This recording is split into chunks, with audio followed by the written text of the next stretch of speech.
Everyone, कैसे हैं आप लोग। उम्मीद करते हैं आप सब अच्छे होंगे। आज की इस वीडियो में हम पढ़ने वाले हैं क्लास 10th एसएसटी का ज्योग्राफी बुक से chapter number 2 forest and wild life resources. ठीक है, चलिए चैप्टर को स्टार्ट करने से पहले हम एक बार बेसिक ओवरव्यू ले लेते हैं कि इस चैप्टर में हम क्या क्या पढ़ने वाले हैं। तो इस चैप्टर को टोटल हम लोग 4 ब्रॉड टॉपिक्स में डिवाइड कर सकते हैं। सबसे पहला टॉपिक जो कि है इंट्रोडक्शन पार्ट, उसमें हम पढ़ रहे होंगे कि ये बायोडाइवर्सिटी होता क्या है, ये टर्म का डेफिनेशन देखेंगे और इसका इंपॉर्टेंस क्या है वो चीज़ हम समझ रहे होंगे। ठीक है, और इसके साथ साथ एक और यहाँ पे छोटा सा टर्म है जिसको बोलते हैं इकोलॉजिकल सिस्टम या फिर शॉर्ट में इकोसिस्टम, वो क्या होता है वो भी हम समझेंगे। ठीक है, साथ ही साथ इंट्रोडक्शन पार्ट में ही हम पढ़ रहे होंगे कि इंडिया में जो फ्लोरा यानी प्लांट्स और जो एनिमल्स है उनका क्या कंडीशन है। ठीक है, ये टॉपिक हम देखेंगे। इसके बाद हम आ जाएंगे सीधा इस टॉपिक पे, जो भी वर्ल्ड पे जो एग्जिस्टिंग प्लांट्स और एनिमल्स स्पीसीज है उनको किन किन कैटेगरीज में डिवाइड करके रखा हुआ है। Normal species, endangered species, extinct species, endemic species, ये सब क्या होता है वो हम समझ रहे होंगे। ठीक है, ये हम इंट्रोडक्शन पार्ट में ही देख रहे हैं। इसके बाद हम देखेंगे कि इंडिया में जो अलग अलग टाइप के जो फ्लोरा और फाउना है, प्लांट्स और एनिमल्स है, वो डिप्लीट हो रहे हैं। तो वो किन किन कारण से डिप्लीट हो रहे हैं, क्या क्या नेगेटिव फैक्टर्स है जिनके कारण इनका नंबर्स घटते जा रहा है, उस चीज़ को हम स्टडी कर रहे होंगे। समझे, ये अभी इंट्रोडक्शन पार्ट ही चल रहा है। इसके बाद हम आ जाएंगे दूसरे सबसे मेन टॉपिक पे। इंट्रो पार्ट खत्म हुआ, दूसरा टॉपिक होगा conservation of forest and wild life resources. हमें पता है ये जो जंगल है और जो जानवर है इनका डिप्लीशन हो रहा है, तो इनको बचाना ज़रूरी है। तो कंजर्वेशन करेंगे इसको। तो कंजर्व क्यों करना है, वाई, और कंजर्व करने के लिए गवर्नमेंट ने क्या क्या स्टेप्स लिया हुआ है, ये 2 चीज़ हम इस टॉपिक में पढ़ रहे होंगे। समझे, ये बहुत इंपॉर्टेंट टॉपिक है। इसके बाद हमारा अगला टॉपिक होगा, कंजर्वेशन ख़त्म हो जाएगा। अगला ब्रॉड टॉपिक होगा ये types and distribution of forest and wild life resources. कितने टाइप के फॉरेस्ट पाए जाते हैं उनका टाइप्स देखेंगे, और डिस्ट्रीब्यूशन इंडिया में किन किन स्टेट्स में किन किन टाइप का फॉरेस्ट पाया जाता है वो हम देख रहे होंगे। समझे, ये वर्ड का मतलब टाइप्स एंड डिस्ट्रीब्यूशन।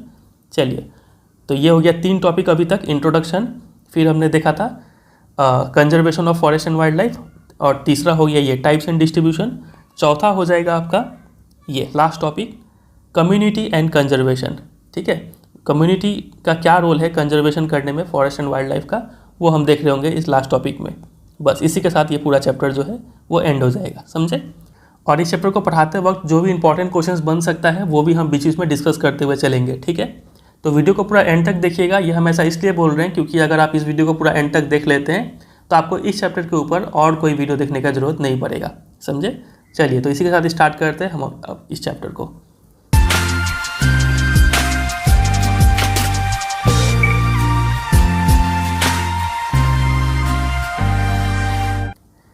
तो देखिए, सबसे पहले इंट्रोडक्शन पार्ट में आ जाते हैं।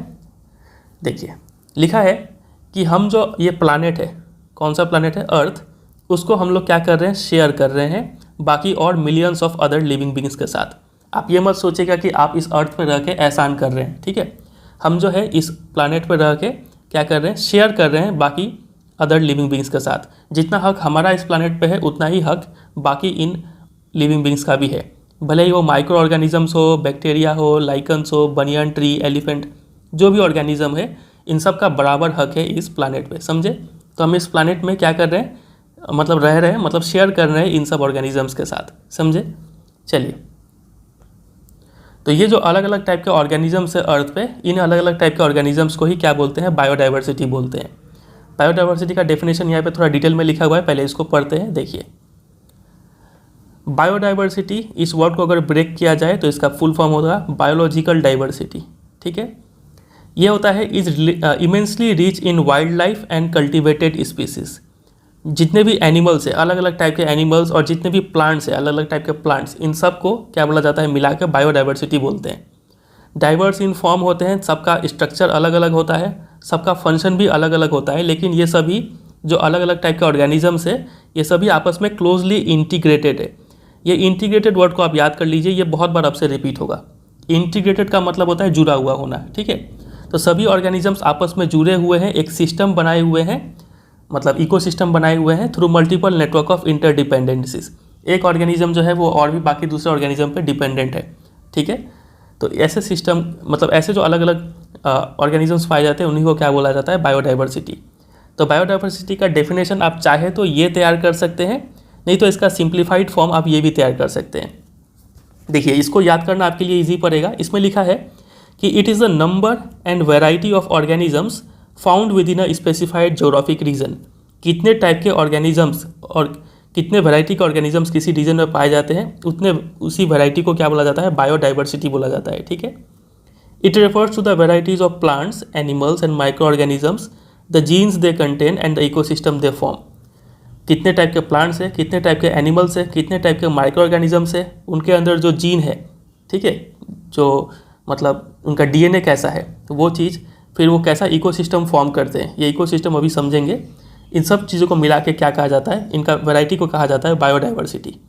ठीक है, चलिए अब आगे देखते हैं। तो बायोडाइवर्सिटी का डेफिनेशन आपका मर्जी है, आप ये भी तैयार कर सकते हैं, नहीं तो आप ये भी तैयार कर सकते हैं, ये भी एनसीईआरटी का ही डेफिनेशन है। चलिए अब एक अगला वर्ड है यहाँ पे अभी हम देखे थे एक टर्म इकोसिस्टम। अब आप इसको इकोसिस्टम बोल लीजिए या फिर आप इसको एक्सपैंड भी कर सकते हैं। इकोसिस्टम का फुल फॉर्म होता है इकोलॉजिकल सिस्टम, ठीक बायोडाइवर्सिटी की तरह। आपने देखा था कि बायोडाइवर्सिटी जो है इसका फुल फॉर्म क्या है, बायोलॉजिकल डाइवर्सिटी, है कि नहीं। उसी तरीके से इकोसिस्टम का फुल फॉर्म क्या हो जाएगा, इको से बन गया इकोलॉजिकल और सिस्टम वर्ड यही रहा, समझे। तो इसका मीनिंग क्या है, इसका मीनिंग होता है कि it consist of all the organisms and the physical environment with which they interact. मतलब मान लीजिए ये एक पर्टिकुलर जोग्राफिकल एरिया है, कोई एक रीजन है, यहाँ पे जितने भी टाइप के ऑर्गेनिजम्स पाए जाते हैं, ये जितने भी टाइप के ऑर्गेनिज्म पाए जाते हैं इसको क्या बोलते हैं, बायोडाइवर्सिटी। ठीक है, प्लस जो फिजिकल इन्वायरमेंट है यहाँ पे, जैसे कि ये हवा हो गया, वाटर हो गया, सनलाइट हो गया, लैंड हो गया, ठीक है, जो मिनरल्स हो गया, जो भी फिजिकल इन्वायरमेंट है, मतलब बायोटिक और अबायोटिक फैक्टर्स जो आपस में इंटरैक्ट करते हैं किसी भी जोग्राफिकल रीजन में, तो ये पूरा सिस्टम को क्या कहा जाता है, इकोलॉजिकल सिस्टम या फिर शॉर्ट में इकोसिस्टम। बात अगर है को समझ रहे। चलिए, तो दो वर्ड आपका क्लियर हो गया, एक है बायोलॉजिकल डाइवर्सिटी और दूसरा है इकोसिस्टम। अब आगे देखते हैं क्या लिखा हुआ है। देखिए, लिखा है कि we humans along with all living organisms form a complex web of ecological system. समझ रहे इकोलॉजिकल सिस्टम, अभी समझाए, in which we are only a part and very much dependent on this system for our own existence. तो हम human beings बाकी organism के साथ एक क्या कर रहे हैं, इकोलॉजिकल सिस्टम बना रहे हैं जिसमें हम एक सिर्फ पार्ट है। समझ रहे हैं, हम स्टार्टिंग में ही बोले थे कि हम इस प्लैनेट पर रह के कोई एहसान नहीं कर रहे हैं, हम बस इस प्लैनेट को शेयर कर रहे हैं बाकी मिलियंस ऑफ ऑर्गेनिजम्स के साथ में। ठीक है, हम इस इकोलॉजिकल सिस्टम में क्या है, डिपेंडेंट है हम अपने एग्जिस्टेंस के लिए। अब कैसे डिपेंडेंट है, चलिए इसको समझते हैं। अब यहीं पे हमें देखने को मिल जाएगा कि इस बायोडाइवर्सिटी का क्या इंपॉर्टेंस है। देखिए, तीन चीज़ें, फॉर एग्जांपल एक हो गया प्लांट्स, दूसरा हो गया एनिमल्स और तीसरा हो गया माइक्रो ऑर्गेनिजम्स। ये तीनों तीन काम करते हैं। ये तीनों क्या करते हैं, रिक्रिएट करते हैं। सबसे पहला number 1, the quality of air we breathe. ये जो प्लांट है ये एयर को प्यूरीफाई करते हैं। ठीक है, फिर ये जो एनिमल्स है और जो माइक्रो ऑर्गेनिजम्स में है ये क्या करते हैं, द वाटर वी ड्रिंक, पानी को साफ़ करते हैं। माइक्रो ऑर्गेनिजम्स जो है और एनिमल जो है ये सब मिलके क्या करते हैं, सॉइल को रिक्रिएट करते हैं। ठीक है, that produces our food without which we can not survive. और ये सॉइल से ही हमारा खाना प्रोड्यूस होता है, समझे कि नहीं। तो ये जो प्लांट्स, एनिमल्स और माइक्रो ऑर्गेनिजम्स जो है हम इस पर क्या है, डिपेंडेंट है, समझे। अगर ये प्लांट, अलग अलग टाइप के प्लांट, अलग अलग टाइप के एनिमल्स, अलग अलग टाइप के ऑर्गेनिजम्स अगर नहीं रहे तो हमारा सर्वाइवल भी मुश्किल हो जाएगा। तो ये इंपॉर्टेंस है बायोडाइवर्सिटी का, समझे कि नहीं। और देखिए, और आगे और भी इंपॉर्टेंस बताया गया है। अगला इंपॉर्टेंस है कि forest play a key role in the ecological system as these are also the primary producers on which all other living beings depend. ये जो फॉरेस्ट है ये सबसे यहाँ पे मेन रोल परफॉर्म करता है, क्योंकि फॉरेस्ट जो है या फिर कोई भी ग्रीन प्लांट हो गया, ये क्या होता है, प्राइमरी प्रोड्यूसर होता है। सबसे पहले खाना यही सनलाइट से कैप्चर करता है, सनलाइट को कैप्चर करके फूड बनाता है, तभी जो बाकी ऑर्गेनिजम्स है वो अपना एनर्जी डिराइव करते हैं उससे, समझे। तो ये इंपॉर्टेंस है यहाँ पे बायोडाइवर्सिटी का, समझे कि नहीं समझे। तो इस टॉपिक के ऊपर बहुत एक फेमस क्वेश्चन बनता है, आपसे पूछेंगे कि व्हाट इज़ बायोडाइवर्सिटी। डेफिनेशन लिखना है तो आपका मर्जी है, आप ये हाई फाई डेफिनेशन भी लिख सकते हैं या फिर ये सिंपल वाला डेफिनेशन भी लिख सकते हैं। फिर इसी क्वेश्चन में ऐड करेंगे कि why is biodiversity important for human lifes, biodiversity का इंपॉर्टेंस क्या है, तो आप यहाँ से यहाँ तक लिख के समझा देंगे, समझे। चलिए इसके बाद आ जाते हैं अगले टॉपिक पे। अगला टॉपिक है हमारा flora and fauna in India. अब बहुत सारे बच्चे ऐसे होंगे जिनको फ्लोरा फाउना का मीनिंग ही पता नहीं होगा, तो फ्लोरा इसमें एल है, एल से समझ जाइए, इसका मतलब है प्लांट, प्लांट में भी एल है, और फाउना इसमें ए है, ए से समझ जाइए एनिमल, ठीक है। तो इंडिया में कैसे प्लांट और कैसे एनिमल्स पाए जाते हैं उसके बारे में यहाँ पे बताया गया है। तो लिखा है कि अगर हम अपने आसपास देखें तो हम ये पाएंगे कि कुछ ऐसे एनिमल्स और प्लांट्स हैं जो कि यूनिक है हमारे एरिया में, मतलब वो सिर्फ हमारे एरिया में ही पाए जाते हैं। इनफैक्ट इंडिया एक ऐसा कंट्री है जहाँ पे वर्ल्ड रिचेस्ट मतलब बायोलॉजिकल डाइवर्सिटी देखने को मिला जाता है। इंडिया में जितना अलग अलग टाइप का प्लांट्स और एनिमल्स पाया जाता है वो शायद ही कोई ऐसा कंट्री होगा जहाँ पे इतना मिलता होगा, ठीक है। और भी बहुत सारा प्लांट्स और एनिमल्स ऐसा स्पीसीज़ है इंडिया में जो अभी डिस्कवर ही नहीं हुए हैं, समझे। तो आप इंडिया में कैसा फॉरेस्ट और वाइल्ड लाइफ रिसोर्सेज है इसके बारे में आप पहले क्लासेस में पढ़ चुके हैं, तो उस टॉपिक में हम अभी नहीं जाएंगे। बस इतना ही समझ के रखिए कि इंडिया में बहुत ज़्यादा बायोडाइवर्सिटी देखने को मिलता है, ठीक है। और ये जो इतना ज़्यादा बायोडाइवर्सिटी है, यानी ये जो इतना ज़्यादा फ्लोरा और फाउना जो डाइवर्स वे में पाया जाता है, ये हमारे डेली लाइफ के साथ इतना क्लोजली इंटीग्रेटेड है। इंटीग्रेटेड वर्ड याद है, मतलब इतना क्लोजली हमारे लाइफ के साथ जुड़े हुए हैं कि हम इन फ्लोरा और फाउना को फॉर ग्रांटेड ले लिए हैं। मतलब हम ये सोच के बैठ चुके हैं कि ये फ्लोरा और फाउना यानी प्लांट और एनिमल हमारे लिए हमेशा अवेलेबल रहेगा। लेकिन आज के डेट में ये जो रिसोर्सेस है, फॉरेस्ट और वाइल्ड लाइफ जो रिसोर्सेस है, ये काफ़ी ज़्यादा स्ट्रेस में है due to insensitivity to our environment. हम लोग काफ़ी इनसेंसिटिव हो चुके हैं, हम एकदम ही नहीं सोच रहे इनके बारे में कि ये रिसोर्सेज भी कभी ख़त्म हो सकते हैं, ठीक है। जिस वजह से इनका डिप्लीशन शुरू हो चुका है, यानी ये लोग क्या है ग्रेट स्ट्रेस में है। चलिए तो ये बात यहाँ पे लिखा हुआ है, आगे देखिए। अब यहाँ पे आप 2-3 चीज़ नोटिस करेंगे, फॉरेस्ट बोला जाए या फिर फ्लोरा बोला जाए, ठीक है, तो इसको आप एक ही चीज़ मान के चलिएगा। फिर वाइल्ड लाइफ रिसोर्सेस यानी एनिमल्स यानी फाउना, ठीक है, एक ही चीज़ है। चलिए ये तीनों वर्ड आपस में चेंज होकर चैप्टर में यूज़ होते जाएंगे। आगे देखिए, फिर कुछ एस्टिमेट्स यानी कुछ रिसर्च जो किया गया नंबर्स पे, तो ये पाया गया कि इंडिया में 10% वाइल्ड फ्लोरा यानी जो जंगली पेड़ पौधे हैं और 20% जो मैमल्स है वो थ्रेटेंड लिस्ट में है, ठीक है। मतलब इन पे खतरा मंडरा रहा है कि इन पे ये लोग आगे चल के ख़त्म हो सकते हैं। Many of these would now be categorized as critical, that is on the verge of extinction. ये जो 10% फ्लोरा है वाइल्ड फ्लोरा और जो 20% एनिमल्स है जो कि थ्रेटेंड लिस्ट में है, अब इसमें से कई सारे प्लांट्स और एनिमल जो है वो अब किस कैटेगरी में मूव कर जाएंगे, क्रिटिकल कैटेगरी में मूव कर चुके हैं। क्रिटिकल कैटेगरी मतलब वर्ज ऑफ एक्सटिंक्शन, ये सब अब अर्थ से ख़त्म होने वाले हैं, ठीक है। तो कुछ यहाँ पे ऐसे फ्लोरा फाउना का एग्जाम्पल दिया गया है जो कि एक्सटिंक्ट हो सकते हैं। यहाँ पे कुछ फाउना का एग्जांपल है, चीता हो गया, पिंक हेडेड डक हो गया, माउंटेन कोयल, फॉरेस्ट स्पॉटेड आउलेट, ये सब कुछ ऐसे मैमल्स हो गए जो क्या है वर्ज ऑफ एक्सटिंक्शन पे है। और कुछ प्लांट्स का अगर बात किया जाए तो मधुकुआ इंसाइनिस, फिर हाबर्डिया हेप्टान्यूरॉन, ये सब कुछ ऐसे प्लांट्स हैं, ये सब क्या है एक टाइप का ग्रास है। फिर मधुकुआ इंसाइनिस का एक टाइप का महुआ है, ठीक है। तो ये सब ऐसे प्लांट्स और एनिमल्स है जो क्या है थ्रेटेंड लिस्ट में है, ये सब इन पे एक्सटिंक्ट होने का खतरा मंडरा रहा है। बस इतना ही बात आपको यहाँ से जानना है।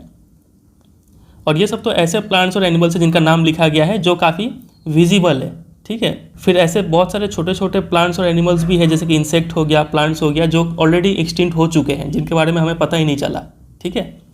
चलिए फिर आगे मूव कर जाए। आगे यहाँ पे वैनिशिंग फॉरेस्ट के बारे में कुछ डेटा दिया हुआ है। देखिए जो हम लोग का नेशनल फॉरेस्ट पॉलिसी है वो रिकमेंड करता है कि टोटल जोग्राफिकल एरिया का 33% जो लैंड है, मतलब जितना भी लैंड है उसमें से 33% लैंड में कम से कम क्या होना चाहिए, फॉरेस्ट होना चाहिए, ठीक है। ये नेशनल फॉरेस्ट पॉलिसी रिकमेंड करता है। लेकिन आज के डेट में जो हमारे कंट्री का जो टोटल जोग्राफिकल एरिया है उसका सिर्फ 24.56% ही एरिया में क्या है फॉरेस्ट पाया जाता है। तो फॉरेस्ट का जो क्वांटिटी है वो काफ़ी कम है हमारे कंट्री में, रिकमेंडेड लेवल से काफ़ी कम है। बस इतना बात आप यहाँ से याद रखें, और यहाँ पे कुछ काम का है नहीं। आगे मूव कर जाइए। फिर अगला जो सबसे मेन टॉपिक है जहाँ पे आपके एग्ज़ाम में क्वेश्चन बनता है लिखा है कि let us now understand the different categories of existing plants और एनिमल्स स्पीसीज। जो अभी अर्थ पे एग्जिस्टिंग प्लांट और एनिमल स्पीसीज है उसको अलग अलग कैटेगरी में डिवाइड किया गया है। किसने डिवाइड किया है? तो international union for conservation of nature and natural resources, short में IUCN, इन्होंने जो एग्जिस्टिंग प्लांट और एनिमल है उसको अलग अलग कैटेगरी में क्लासीफाई किया है। ठीक है, टोटल कितने कैटेगरी है वो देख लीजिए। सबसे पहला है नॉर्मल स्पीसीज, दूसरा हो गया इंडेंजर्ड स्पीसीज, ये तीसरा, चौथा, पांचवा, छः कैटेगरी में टोटल इनको डिवाइड किया है। चलिए छः को स्टडी करते हैं। सबसे पहला है नॉर्मल स्पीसीज। नाम से ही समझ में आ रहा है नॉर्मल स्पीसीज मतलब ये ऐसे स्पीसीज है, ऐसे ऑर्गेनिजम्स है जिनका पॉपुलेशन लेवल जो है वो नॉर्मल लेवल पे है सर्वाइवल के लिए। मतलब इनके ऊपर कोई खतरा नहीं मंडरा रहा है, ये लोग अपना आराम से बच्चा पैदा कर रहे हैं और पॉपुलेशन कंटिन्यू हो रहा है। ठीक है, इसका एग्जांपल्स हो गया कैटल हो गया, साल, पाइन, रोडेंट्स, हम ह्यूमन बींग्स, ये सब नॉर्मल स्पीसीज के कैटेगरी में आ जाएंगे। समझ गए? अगला है इंडेंजर्ड स्पीसीज। ये काफ़ी इंपॉर्टेंट है। ये ऐसे स्पीसीज है यानी ऐसे ऑर्गेनिजम्स इसमें आते हैं जो कि डेंजर है एक्सटिंक्शन के। मतलब इन पे अगर ध्यान नहीं दिया गया तो ये स्पीसीज क्या हो जाएंगे? एक्सटिंक्ट, यानी अर्थ से ख़त्म हो जाएंगे, आपको मिलेगा ही नहीं। ठीक है, तो ऐसे स्पीसीज का सर्वाइवल आज के डेट में मुश्किल है। अगर जो नेगेटिव फैक्टर्स है जिसके कारण ये सब स्पीसीज डिप्लीट हो रहे हैं, अगर ये negative factors continue to operate, लगातार काम करते रहे तो ये सब स्पीसीज क्या हो जाएंगे? एक्सटिंक्ट हो जाएंगे। ठीक है, यानी विलुप्त हो जाएंगे इस अर्थ से। इस वर्ड को आप याद कर लीजिए। ठीक है, एग्जाम्पल्स क्या है, कौन से फ्लोरा फाउना इस कैटेगरी में आते हैं? तो देखिए ब्लैक बक हो गया, क्रोकोडाइल हो गया, Indian wild ass, Indian rhino, lion tailed macaque, sangai, ये सब ऐसे एनिमल्स और या फिर स्पीसीज़ है जो इंडेंजर्ड की कैटेगरी में आते हैं। समझे? तो यहाँ पे ये सब एग्जांपल्स बहुत इंपॉर्टेंट है, आप याद कर लीजिए। रिकमेंडेड तो यही है कि आप कम से कम 3 से 4 एग्जांपल याद करें हर एक लिस्ट में से। ठीक है, लेकिन अगर आपसे याद नहीं होता है 3 से 4 तो कम से कम आप ये जरूर याद कर लीजिए ब्लैक बग। ठीक है, जो ब्लैक से अंडरलाइन किया हुआ है, ये बहुत इंपॉर्टेंट है, इसके ऊपर हम अभी एक क्वेश्चन पूछेंगे। ठीक है, चलिए तो ये हो गया इंडेंजर्ड स्पीसीज, यानी इसका कीवर्ड यही है कि इनके ऊपर डेंजर है एक्सटिंक्शन का। ठीक है, अगर नेगेटिव फैक्टर्स को जल्दी नहीं सल्टाया गया तो ये सब स्पीसीज एक्सटिंक्ट हो जाएंगे। अब ये नेगेटिव फैक्टर्स क्या क्या है उसके बारे में हम यहाँ पे पढ़ रहे होंगे। समझे? चलिए आ जाइए अगले कैटेगरी पे। अगला कैटेगरी है वल्नरेबल स्पीसीज। ये ऐसे स्पीसीज है जिनका पॉपुलेशन डिक्लाइन हो चुका है ऐसे लेवल तक जहाँ पे इन पे खतरा मंडरा रहा है कि ये लोग जल्दी इंडेंजर्ड स्पीसीज के कैटेगरी में आ जाएंगे इन नियर फ्यूचर। अगर वही नेगेटिव फैक्टर्स अगर कंटिन्यू टू ऑपरेट रहे तो ये स्पीसीज जो है वो किस कैटेगरी में आ जाएंगे? हमारे पहले वाले इंडेंजर्ड स्पीसीज की कैटेगरी में आ जाएंगे। ठीक है, तो आप बता सकते हैं कौन ज़्यादा खतरनाक हुआ, ये वाला लेवल ज़्यादा टेंशन वाला है या फिर वल्नरेबल वाला लेवल ज़्यादा टेंशन वाला है? तो आप बोलेंगे ये लेवल ज़्यादा टेंशन वाला है, क्योंकि वल्नरेबल से अगर और भी ख़त्म नंबर्स कम हो गया तो वो स्पीसीज जो है वो इस कैटेगरी में मूव कर जाएगा। ठीक है, चलिए तो वल्नरेबल का एग्जांपल्स क्या क्या है यहाँ पे दिया हुआ है। ब्लू शिप हो गया, एशियाटिक एलिफेंट हो गया, गंगेटिक डॉल्फिन, ये सब इस कैटेगरी में आते हैं। समझे? यहाँ पे ब्लैक अंडरलाइन किया हुआ है, आप समझ ही गए इसका मीनिंग क्या है। अगर ये सारा एग्जाम्पल आपसे याद नहीं होता है तो कम से कम ये ब्लैक वाला ज़रूर याद कर लीजिए। आ जाइए अगले कैटेगरी पे। अगला है रेयर स्पीसीज़। ये ऐसे स्पीसीज़ होते हैं जिनका पॉपुलेशन काफ़ी स्मॉल है और इन पे भी खतरा है इंडेंजर्ड या फिर वल्नरेबल कैटेगरी में मूव करने का। अगर वही नेगेटिव फैक्टर्स जो है अगर कंटिन्यू टू ऑपरेट रहे तो ये रेयर स्पीसीज़ जो है इस कैटेगरी में या फिर इंडेंजर्ड स्पीसीज़ वाले कैटेगरी में मूव कर जाएंगे। ठीक है, एग्जाम्पल इसका क्या है?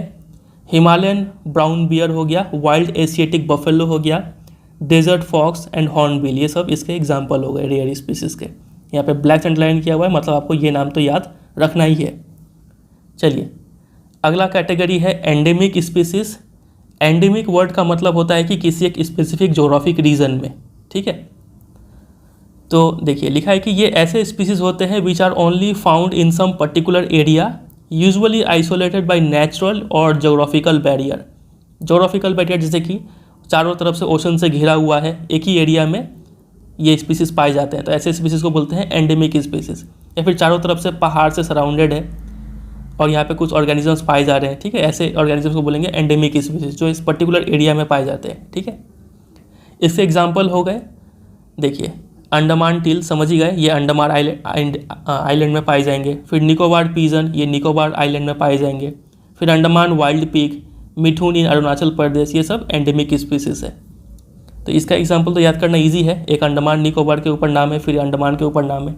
चलिए, और अगला लास्ट कैटेगरी है एक्सटिंक्ट स्पीसीज। नाम से ही आप समझ गए होंगे एक्सटिंक्ट हो चुके हैं ये सब, मतलब ये ऐसे स्पीसीज हैं, मतलब देखिए ऐसे एरियाज जहाँ पे होते हैं जहाँ पे इनका होने का संभावना होता है, अगर उन एरिया पे सर्चेस किया जाए और ये स्पीसीज़ वहाँ पे नहीं पाए जाए तो ऐसे स्पीसीज़ को क्या बोलेंगे, एक्सटिंक्ट स्पीसीज़। ये एक पर्टिकुलर एरिया है, यहाँ पे कोई स्पेशल टाइप का एनिमल पाया जाना चाहिए था, लेकिन यहाँ पे जब सर्च किया गया तो ये एनिमल यहाँ पे नहीं मिला, तो हम इस एनिमल को क्या घोषित कर देंगे कि ये एनिमल एक्सटिंक्ट हो चुका है। ठीक है, तो यहाँ पे लिखा है कि a species may be extinct from a local area, या फिर रीजन, या फिर कंट्री, या फिर कॉन्टिनेंट और द एंटायर रीजन। मान लीजिए ये एरिया है, यहाँ पे एक पर्टिकुलर टाइप का एनिमल होना चाहिए था, सर्च किया गया नहीं मिला, हम लोग इसको एक्सटिंक्ट घोषित कर दिए, लेकिन ये एनिमल किसी दूसरे एरिया में पाया जा रहा है, तो भी इस एरिया के लिए ये एनिमल जो हो गया वो क्या हो गया, एक्सटिंक्ट हो गया। समझे?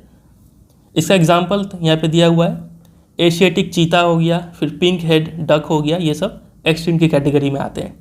समझे?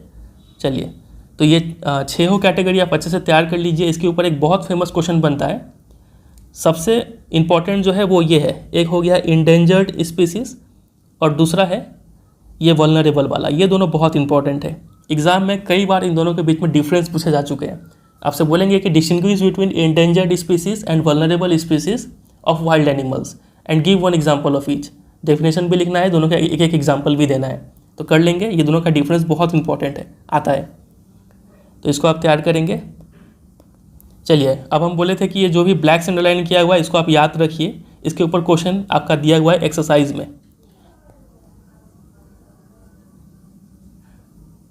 ये देखिए क्वेश्चन नंबर 2 देखिए, यहाँ पे दिया हुआ है match the following with their category of existence. Black bug बताइए कि इस कैटेगरी में आएगा, तो ये आएगा आपका इंडेंजर्ड स्पीसीज में। ठीक है, आप इसको पहले खुद से करने की कोशिश करिए। एशियाटिक एलिफेंट ये किस कैटेगरी में आएगा, तो ये आएगा आपका वल्नरेबल वाले कैटेगरी में। अंडमान वाइल्ड पिग, समझ रहे हैं, अंडमान एक स्पेसिफिक रीजन में है, बात किया जा रहा है, तो इसका हो जाएगा एंडेमिक। हिमालयन ब्राउन बियर ये हो जाएगा किस कैटेगरी में आएगा, ये रेयर स्पीसीज में। और पिंक हेड डक ये आ जाएगा आपका एक्सटिंक्ट वाले कैटेगरी में। ठीक है, फिर आगे यहाँ पे एशियाटिक चीता के बारे में बताया गया है। और आगे बढ़ने से पहले हम आपको बता दें कि अगर आपको इस चैप्टर का सारा इंपॉर्टेंट क्वेश्चंस और आंसर्स एक जगह पे चाहिए तो आप मेरे वेबसाइट www.cbsegaidanceweb.com पे जाएंगे और वहाँ पे क्लास 10 वाले सेक्शन में जाके आप इसका इंपॉर्टेंट क्वेश्चन आंसर्स देख सकते हैं। ठीक है, इसका लिंक हम दे देंगे डिस्क्रिप्शन में। आप इस वीडियो को पूरा देखने के बाद आप उस इंपॉर्टेंट क्वेश्चन को एक बार प्रिपेयर कर लें। ठीक है, चलिए, लेकिन वीडियो एंड होने के बाद ही आप उस क्वेश्चन पे जाए, तब आपको और आसानी से वो क्वेश्चन को प्रिपेयर करना ईजी हो जाएगा। ठीक है, चलिए आगे यहाँ पे एशियाटिक चीता के बारे में दिया गया है, बोला गया कि वेयर डिड दे गो। अभी हमने देखा था कि एशियाटिक चीता जो है वो एक एक्सटिंक्ट स्पीसीज है, विलुप्त हो चुका है। इसका कुछ स्पेशलिटी अगर जान ले हम, तो ये वर्ल्ड्स फास्टेस्ट लैंड मैमल है। ठीक है, द चीता, और ये एक यूनिक मेंबर है कैट फैमिली का। इसका स्पीड ये जानते हैं 112 किलोमीटर पर आवर का स्पीड से ये मूव कर सकता है, जो कि काफ़ी हाई स्पीड है। ठीक है, अक्सर लोग चीता और लेपर्ड में कंफ्यूज हो जाते हैं, तो दोनों को पहचानने का सबसे आसान तरीका ये है कि चीता के केस में क्या होता है, देखिए इसका एक long tear drop shaped lines देखने को मिलता है नोज़ के दोनों साइड में, from the corner of its eye to mouth. आप इस पिक्चर में देख सकते हैं कि चीता का जो नोज़ है, जो लेफ्ट हैंड साइड में जो फिगर है, वो नोज़ के आँख से लेकर माउथ तक एक ब्लैक कलर का लाइन गया हुआ है। ठीक है, और जो राइट साइड का फिगर है वो लेपर्ड है, उसमें वैसा चीज़ नहीं है। तो समझ गए चीता और लेपर्ड को आप कैसे पहचानेंगे। चीता के केस में फेस पे ये लाइन आपको दिखेगा आई से लेकर माउथ तक। ठीक है, नोज़ के बगल में। फिर आगे लिखा हुआ है कि prior to the 20th century cheetahs were widely distributed throughout Africa and Asia. 20th century के पहले जो चीता थे वो एशिया और अफ्रीका में काफ़ी जगह फैले हुए थे, लेकिन आज के डेट में जो एशियन चीता है वो नियरली एक्सटिंक्ट हो चुका है due to a decline of available habitat and prey. दो चीज़ के कारण एशियाटिक चीता एक्सटिंक्ट हो चुका है। पहला हैबिटेट, हैबिटेट आपके लिए एक नया वर्ड होगा। हैबिटेट का मीनिंग होता है ऐसा प्लेस जहाँ पे कोई एक पर्टिकुलर ऑर्गेनिज्म रहता है। ठीक है, रहने का जगह को हैबिटेट कहते हैं। और प्रे, इसका खाना भी काफ़ी कम हो चुका है। ये दो चीज़ कम हो गया, इसके कारण ये जो एशियाटिक चीता है इसका पॉपुलेशन लेवल काफ़ी डिक्लाइन कर चुका। ठीक है। The species was declared extinct in India long back in 1952। 1952 में ही बोल दिया गया था कि एशियाटिक चीता इंडिया से ख़त्म हो चुका है, ठीक है। चलिए, तो ये कुछ केस स्टडी था एशियाटिक चीता के ऊपर, जो हम अंडरलाइन किए हैं, इतना बात अपने दिमाग में रखें, काफ़ी होगा।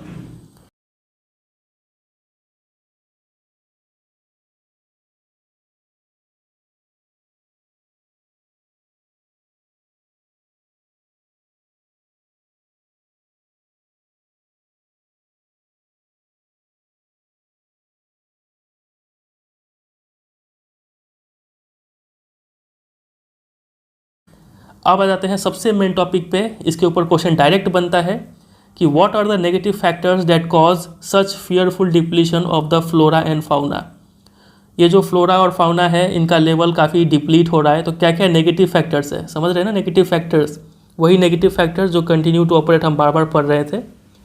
तो ये क्या क्या नेगेटिव फैक्टर्स है जिसके कारण इसका लेवल डिक्लाइन करते जा रहा है, वो हम देखेंगे। देखिए, अगर हम अपने आसपास देखें तो हम क्या पाएंगे, हम पाएंगे कि हमने नेचर को जो है ना, उसको ट्रांसफॉर्म कर दिया है किस चीज़ में, एक रिसोर्स में, ठीक है। नेचर को हमने एक रिसोर्स में ट्रांसफॉर्म कर दिया है। हम लोग कोई भी चीज़ डायरेक्टली या फिर इनडायरेक्टली फॉरेस्ट और वाइल्ड लाइफ से ही ऑब्टेन कर रहे हैं, भले ही वो वुड हो, बार्क हो, leaves, rubber, medicine, dye, food, fuel, fodder, manure, ये सब चीज़ ये सब जो रिसोर्सेज है, ये हम फॉरेस्ट और वाइल्ड लाइफ से ही ऑब्टेन कर रहे हैं।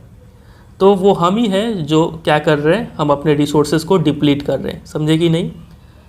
The greatest damage inflicted on Indian forest was during the colonial period due to the expansion of railway, agriculture, commercial, scientific, forestry and mining activity.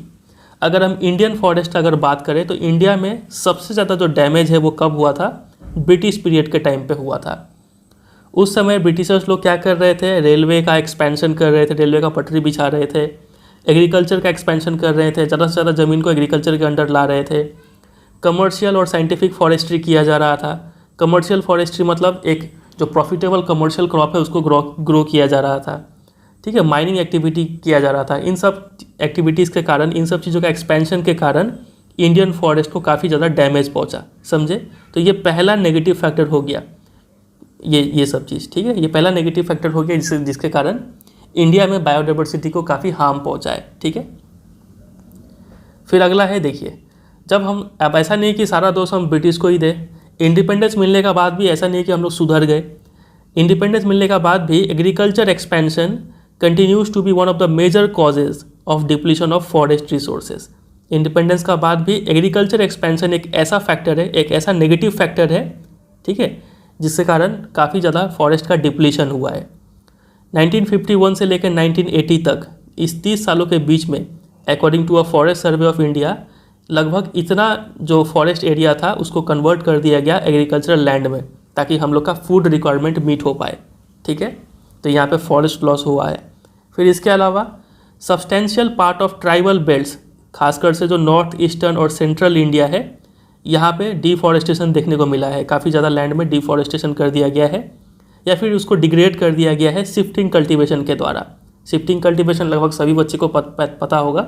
ये एक टाइप का स्लैश एंड बर्न एग्रीकल्चर होता है। मतलब यहाँ पे किसी ज़मीन पे अगर पहले से अगर फॉरेस्ट है तो उस फॉरेस्ट को काट के जला दिया जाता है। जो ऐश ऑब्टेन होता है, राख, वही राख एज अ मैन्योर काम करता है यहाँ पे, और यहाँ पे खेती किया जाता है। तब तक खेती किया जाएगा जब तक ये ज़मीन पूरा तरीके से ख़त्म ना हो जाए, ठीक है। फिर इस ज़मीन का सारा न्यूट्रिएंट्स अगर ख़त्म हो जाए तो वो अब पीपल दूसरे पैच ऑफ लैंड पे मूव कर जाएंगे। फिर यहाँ पे वही एक्टिविटी रिपीट करेंगे, फिर से फॉरेस्ट काटेंगे और फिर जला के जो राख मिलेगा उसी से खेती करेंगे, ठीक है। चलिए, तो क्या क्या नेगेटिव फैक्टर्स हमने देखा। तो कॉलोनियल पीरियड के टाइम पे जो एक्सपेंशन हुआ इन सब चीज़ों का, इससे कारण इंडियन फॉरेस्ट डैमेज हुआ। उसके अलावा इंडिपेंडेंस के बाद जो एग्रीकल्चरल एक्सपेंशन हुआ उसमें भी फॉरेस्ट का डिप्लीशन हुआ। फिर इसके साथ साथ जो ट्राइबल बेल्ट है, खासकर से नॉर्थ ईस्टर्न और सेंट्रल इंडिया में, यहाँ पे शिफ्टिंग कल्टीवेशन के कारण डिफॉरेस्टेशन हुआ, डिग्रेड हो गया लैंड, ठीक है। अभी तक हमने इतना फैक्टर देखा। अब आगे मूव करने से पहले, इस पर मूव करने से पहले हम यहाँ पे एक और छोटा सा टॉपिक, सब टॉपिक देख रहे हैं कि are colonial forest policies to be blamed. जो ब्रिटिश के टाइम पे जो फॉरेस्ट पॉलिसी था, क्या उसका कोई दोष है? तो बिल्कुल दोष है। देखिए, कुछ हमारे इन्वायरमेंटल एक्टिविस्ट जो है वो कहते हैं कि the promotion of a few favoured species in many parts of India has been carried through the ironically termed enrichment plantation. Enrichment plantation होता क्या है कि इसमें एक सिंगल कमर्शियली वैल्यूएबल स्पीसीज जिसको बेच के काफ़ी ज़्यादा पैसा मिले उसी टाइप के प्लांट को एक्सटेंसिवली ग्रो किया जाता है। इसके कारण क्या होता है कि जो बाकी स्पीसीज है उस एरिया में जो पाए जाते हैं वो एलिमिनेट हो जाते हैं। फॉर एग्जांपल एक पर्टिकुलर यहाँ पे मान लीजिए जंगल है, यहाँ पे कई सारे टाइप के प्लांट्स, कई सारे स्पीसीज के प्लांट्स और एनिमल्स यहाँ पे पाए जाते हैं। ठीक है, अब क्या किया गया कि इसको काट के एक पर्टिकुलर सिंगल टाइप का commercial valuable plant, for example मान लीजिए टीक, यहाँ पे टीक का प्लांट खाली लगा दिया गया इस एरिया में। इसको बोलते हैं एनरिचमेंट प्लांटेशन। इसका डिसएडवांटेज यही है कि जो बाकी जो अदर स्पीसीज है वो एलिमिनेट हो जाते हैं, समझे, बाकी स्पीसीज खत्म हो गया, वो वैरायटी खत्म हो गया। तो यहाँ पे एग्जांपल के तहत भी समझाया गया है। देखिए फॉर इंस्टेंस जो इंडिया का जो साउथ पार्ट है, साउथ इंडिया में, वहाँ पे नेचुरल फॉरेस्ट को काफ़ी ज़्यादा डैमेज पहुँचा है टीक मोनोकल्चर के कारण। यहाँ पे फॉरेस्ट को क्लियर करके सिर्फ टीक का मतलब कल्टीवेशन शुरू कर दिया गया। टीक क्या है, एक कमर्शियली वैल्यूएबल प्लांट है, ट्री है। ठीक है, फिर उसी तरीके से चीर पाइन प्लांटेशन देखने को मिला गया हिमालयस पे। चीर पाइन का ग्रो करने के कारण जो हिमालयन ओक था और रोडोडेंड्रॉन फॉरेस्ट जो था इनका डिप्लीशन हो गया, समझ रहे। तो ये जो है एनरिचमेंट प्लांटेशन, इसके कारण ये सब डिसएडवांटेज देखने को मिलता है। तो एग्जाम में इसके ऊपर क्वेश्चन बनता है कि एनरिचमेंट प्लांटेशन को डिफाइन कीजिए, तो आप ये डेफिनेशन लिखेंगे। ठीक है, एग्जाम्पल अगर पूछे तो ये बात बोल सकते हैं, समझे, इसको आप तैयार कर लीजिए। चलिए वापस आते हैं हम अपने टॉपिक पे। हम क्या पढ़ रहे थे कि क्या क्या नेगेटिव फैक्टर्स है जिसके कारण फ्लोरा फाउना का डिप्लीशन हो रहा है। कुछ नेगेटिव फैक्टर्स हमने यहीं पे देख लिया था, एक्सपेंशन वाला चीज़, फिर एग्रीकल्चरल एक्सपेंशन वाला चीज़, फिर शिफ्टिंग कल्टीवेशन या फिर स्लैश एंड बर्न एग्रीकल्चर, ये हमने देखा। ठीक है, इसके अलावा अगला नेगेटिव फैक्टर है लार्ज स्केल डेवलपमेंटल प्रोजेक्ट्स। ये बहुत इंपॉर्टेंट है, इसके ऊपर डायरेक्ट क्वेश्चन बनता है। लिखा है कि large scale development projects have also contributed significantly to the loss of forest. Large scale developmental project क्या क्या होता है देखिए। 1951 के बाद ओवर इतना 5000 स्क्वायर किलोमीटर ऑफ फॉरेस्ट को क्लियर कर दिया गया ताकि वहाँ पे रिवर वैली प्रोजेक्ट्स स्टार्ट किया जा सके, डैम इस्टेब्लिश किया जा सके। ठीक है, तो रिवर वैली जो प्रोजेक्ट है ये क्या है, लार्ज स्केल एक डेवलपमेंट प्रोजेक्ट है। कंट्री का विकास तो करना ही है, जिसके कारण डैम्स, पावर प्लांट्स, ये सब इस्टेब्लिश करना पड़ेगा। अब ये सब इस्टेब्लिश कहाँ करेंगे, घर तोड़ के तो, लोगों का घर तोड़ के तो इस्टेब्लिश नहीं कर सकते हैं, जंगल ही काट के इस्टेब्लिश करना पड़ेगा। तो यहाँ पे जंगल का लॉस हो जाता है। ठीक है, और आज भी क्लियरिंग ऑफ फॉरेस्ट कंटिन्यू हो रहा है with projects like Narmada Sagar project Madhya Pradesh में जो है। अगर इस प्रोजेक्ट के तहत क्या होगा, इनंडेट, डुबो देगा 40,000 हेक्टेयर्स ऑफ फॉरेस्ट। ये प्रोजेक्ट जब होगा तो इतना हेक्टेयर्स ऑफ फॉरेस्ट का लॉस हो जाएगा हमें। ठीक है, इनंडेट का मतलब होता है फ्लड, डुबो देना पानी में। तो ये एक डेवलपमेंटल प्रोजेक्ट का एग्जाम्पल है जिसके कारण क्या हो रहा है, लॉस ऑफ फॉरेस्ट देखने को मिल रहा है। कहाँ पे ये प्रोजेक्ट हो रहा है, मध्य प्रदेश में, याद रखिएगा। ठीक है, फिर आगे देखिए, फिर माइनिंग भी एक एक्टिविटी है जिसके कारण डिफॉरेस्टेशन किया जा रहा है। फॉर एग्जांपल द बक्सा टाइगर रिजर्व जो है वेस्ट बंगाल में, ये सीरियसली थ्रेटन्ड है by the ongoing dolomite mining. यहाँ पे डोलोमाइट माइनिंग किया जा रहा है जिसके कारण ये जो बक्सा टाइगर रिजर्व है इस पर खतरा मंडरा रहा है। ठीक है, माइनिंग से क्या होता है कि जो नेचुरल हैबिटेट है, हैबिटेट याद है अभी इसका मीनिंग बताए थे, मतलब एक ऐसा प्लेस जहाँ पे कोई एक जो लिविंग बीइंग है वो वहाँ पे रहता है। ठीक है, तो ये सब प्रोजेक्ट से क्या होता है, जो बहुत सारे स्पीसीज़ का जो नेचुरल घर है, वो मतलब जो नेचुरल प्लेस है रहने का, वो डिस्टर्ब हो जाता है। कई सारे ऑर्गेनिजम्स का माइग्रेशन रूट भी डिस्टर्ब हो जाता है। ठीक है, तो ये सब ड्रॉबैक है इस लार्ज स्केल डेवलपमेंटल प्रोजेक्ट का। तो एग्जाम में इसके ऊपर डायरेक्ट क्वेश्चन बनता है कि कैसे लार्ज स्केल डेवलपमेंटल प्रोजेक्ट जो लॉस ऑफ फॉरेस्ट है उसमें कंट्रीब्यूट करता है, इसको एक्सप्लेन करने बोलेंगे। ये लाइन दे देंगे, बोलेंगे एक्सप्लेन कीजिए, तो आपको ये सारा बात लिखना पड़ेगा। ठीक है, खासकर से जो हम अंडरलाइन किए हुए हैं ये तो बात आपका आंसर में होना ही चाहिए। ठीक है, चलिए, और इतना डेटा अगर आपसे याद नहीं होता है तो डेटा आप स्किप कर सकते हैं, आप सिर्फ मेन पॉइंट लिख देंगे। चलिए आगे मूव करें। एक बार अगर हम रिकैप करें फिर से, तो अभी तक हमने 4 फैक्टर देख लिया। नंबर 1 एक्सपेंशन ऑफ ये सब चीज़ during the colonial period. Number 2 after independence agricultural expansion. Number 3 deforestation due to shifting cultivation. Number 4 large scale developmental projects, इसके अंडर भी 2 सब कैटेगरी है। एक हमने देखा नर्मदा सागर प्रोजेक्ट जिसके कारण इतना हेक्टर ऑफ फॉरेस्ट डूब जाएगा। फिर दूसरा हमने देखा माइनिंग के बारे में। माइनिंग का एग्जांपल हमने देखा कि डोलोमाइट माइनिंग के कारण जो बक्सर टाइगर रिजर्व है इस पर खतरा मंडरा रहा है। ठीक है, चलिए आगे मूव करें। आगे क्या क्या नेगेटिव फैक्टर्स है वो देखिए। बहुत सारे जो फॉरेस्टर है और इन्वायरमेंटलिस्ट है उनका ये व्यू है कि जो सबसे बड़ा जो डिग्रेडिंग फैक्टर है behind depletion of forest resource वो क्या है, ग्रेजिंग है और फ्यूल वुड कलेक्शन है। ये बहुत इंपॉर्टेंट है, इसके ऊपर कंट्रोवर्सी भी है। बहुत सारे इन्वायरमेंटलिस्ट और फॉरेस्टर अपना ये व्यू रखते हैं कि ज़्यादातर ऐसा जो एक्टिविटी है ना जो फॉरेस्ट को सबसे ज़्यादा नुकसान पहुंचा रहा है वो एक्टिविटी क्या है, ग्रेजिंग कराना है और फ्यूल वुड कलेक्शन। जो लोग लकड़ी है जो खाना बनाने के लिए जलाने के लिए यूज़ करते हैं वो लकड़ी का जब कलेक्शन करते हैं तो इसके कारण सबसे ज़्यादा फॉरेस्ट को डैमेज पहुंचता है। ठीक है, तो देखिए इसमें कंट्रोवर्सी क्या है, ये है कि इनके बातों में थोड़ा सा दम हो सकता है, लेकिन यहाँ पे एक फैक्ट आपको ये भी देखना पड़ेगा कि जो सब्सटेंशियल पार्ट है, जो मेन पार्ट है ना फ्यूल वुड कलेक्शन का, फ्यूल फॉडर डिमांड का, उसको कलेक्ट किया जाता है लोपिंग के द्वारा, ना कि फेलिंग द एंटायर ट्री के द्वारा। मतलब लोगों को अगर खाना बनाने के लिए लकड़ी चाहिए तो वो क्या करते हैं, जंगल जाते हैं, वो लकड़ी को क्या तो बटोर लेंगे या फिर जो ट्रीज़ है उसका कुछ टहनी ब्रांचेस काट के काम चला लेते हैं। ऐसा नहीं कि वो लोग पूरा ट्री काट के अपना खाना बनाने के लिए फ्यूल वुड कलेक्ट करते हैं, ऐसा वो लोग काम नहीं करते। ठीक है, तो ये जो फॉरेस्टर और इन्वायरमेंटलिस्ट बोल रहे हैं कि फॉरेस्ट को सबसे ज़्यादा हार्म इसी एक्टिविटी के कारण पहुंचता है, तो यहाँ पे थोड़ा सा मिस्टेक है। ठीक है, चलिए इसके ऊपर अभी हम एक क्वेश्चन पूछेंगे, आपके एक्सरसाइज में ही दिया हुआ है, आप इस बात को ध्यान रखिएगा कि ग्रेजिंग और फ्यूल वुड कलेक्शन से फॉरेस्ट का डिप्लीशन हो रहा है। ठीक है, चलिए फिर आगे यहाँ पे बोला गया है द फॉरेस्ट इकोसिस्टम जो है ये रिपोजिटरीज, मतलब यहाँ पे काफ़ी ज़्यादा डिपोजिट या फिर स्टोरेज पाया जाता है countries most valuable forest product का, मिनरल्स का और अदर रिसोर्सेज का, that meets the demand of the rapidly expanding industrial urban economy. जो फॉरेस्ट इकोसिस्टम में यहाँ पे कई ज़्यादा वैल्यूएबल प्रोडक्ट्स मिलते हैं। ठीक है, तो ये सब जो दिस प्रोटेक्टेड एरियाज है does mean different things to different people and therein lies the fertile ground for conflict.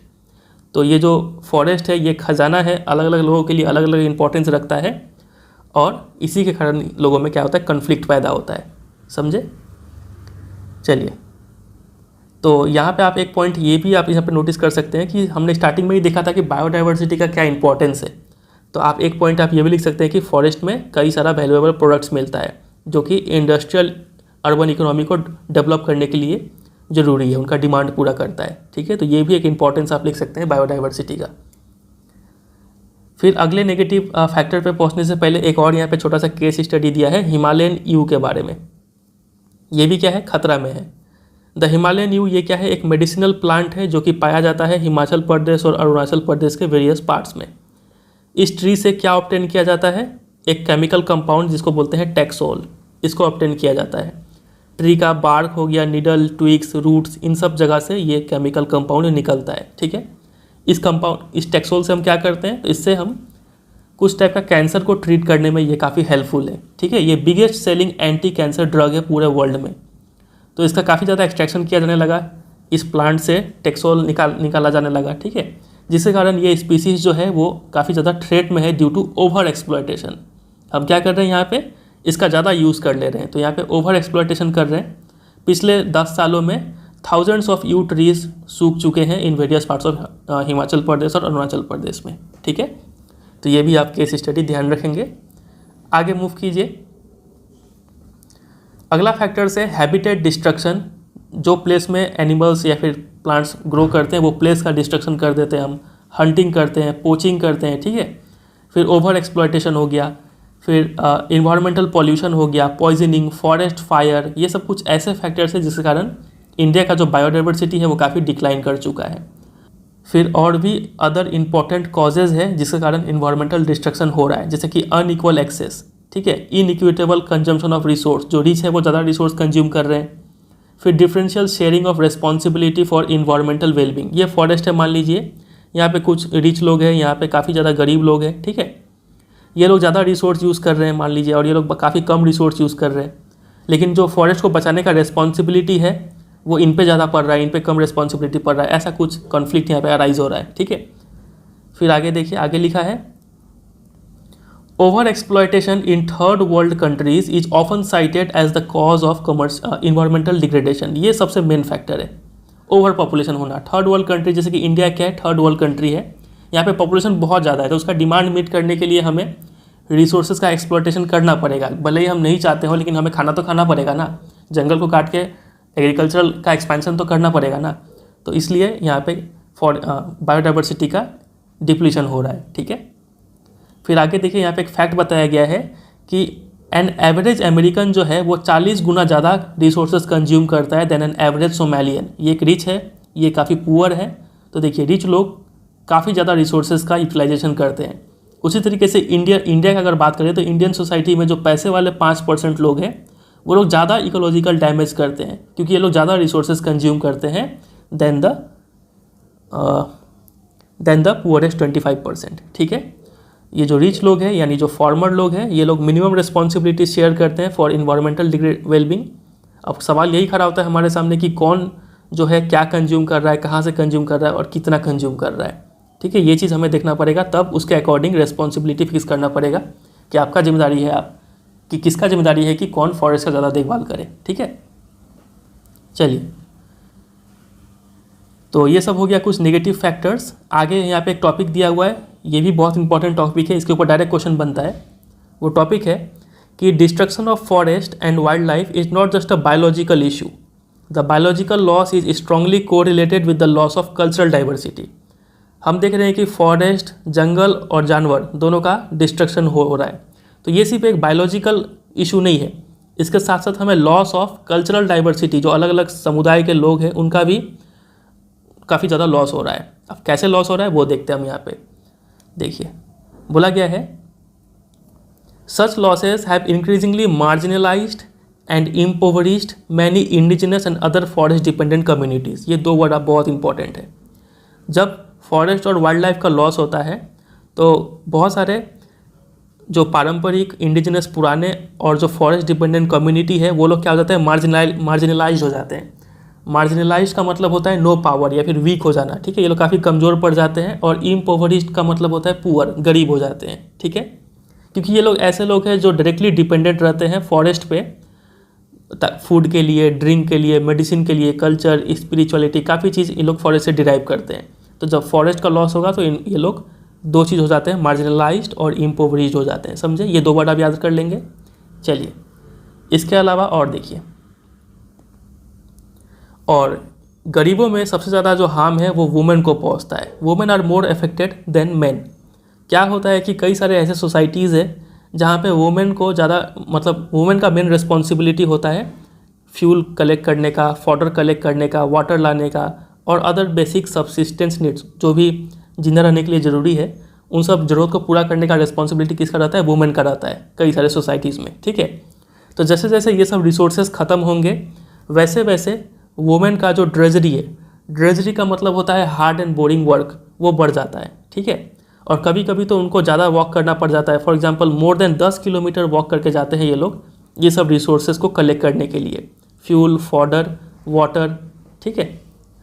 तो इससे क्या होता है, वुमेन का हेल्थ पे इम्पैक्ट पड़ता है, हेल्थ प्रॉब्लम्स क्रिएट होता है।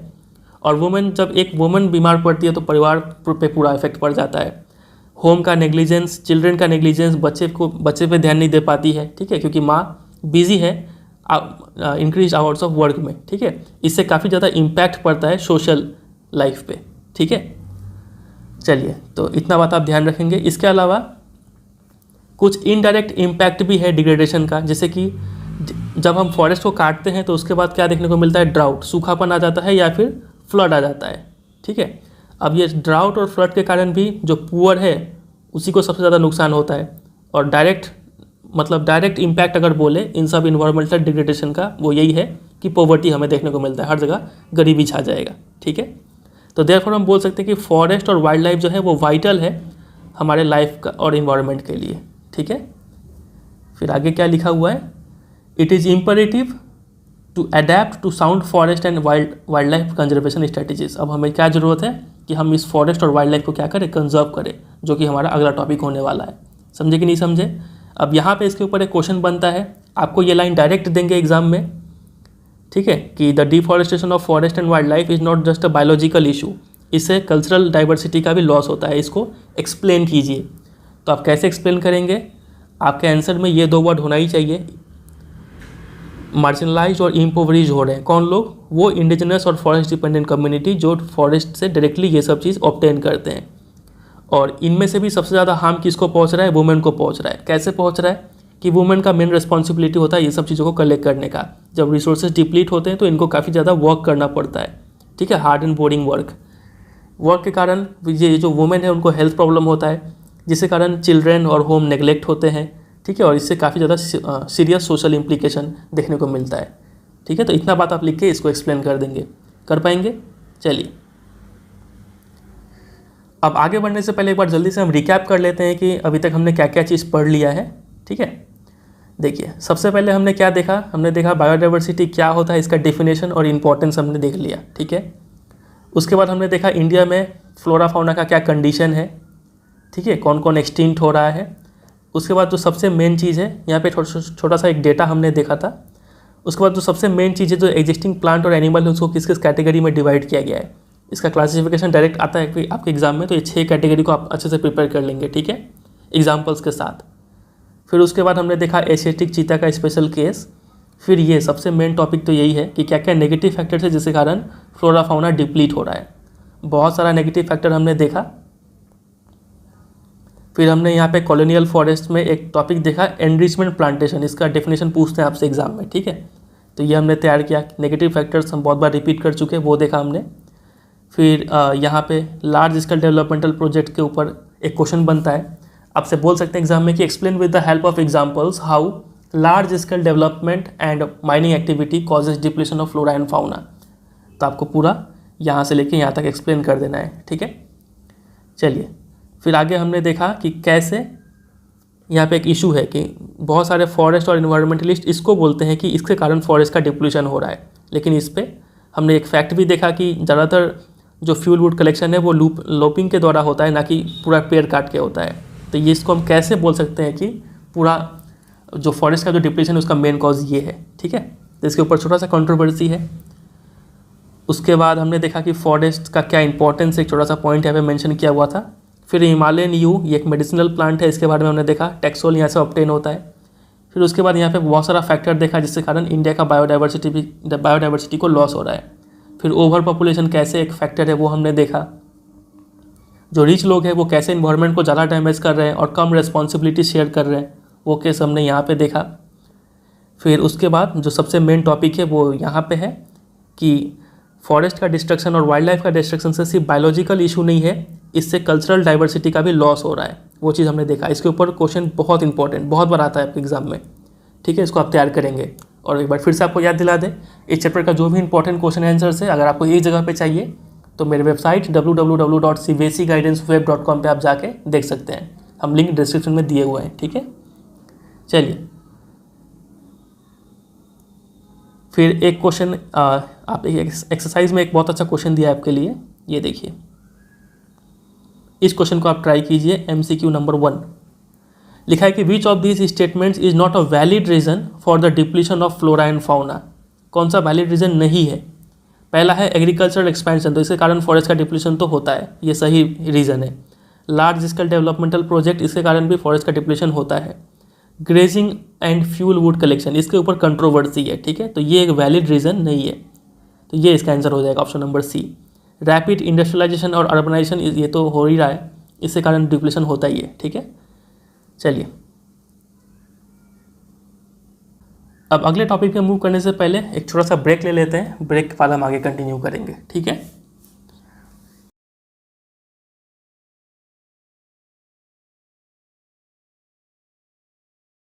स्टार्ट करते हैं हम अगले टॉपिक को। अगला टॉपिक है conservation of forest and wild life in India, ठीक है। याद है आपको हम स्टार्टिंग में क्या बताए थे, इस टॉपिक में हमें 2 चीज़ पढ़ना है। सबसे पहला कि वाई, कंजर्वेशन क्यों ज़रूरी है, क्यों करें कंजर्वेशन, और दूसरा कंजर्वेशन करने के लिए गवर्नमेंट ने क्या क्या स्टेप्स लिए हैं। ये 2 चीज़ हम इस टॉपिक में पढ़ेंगे, ठीक है।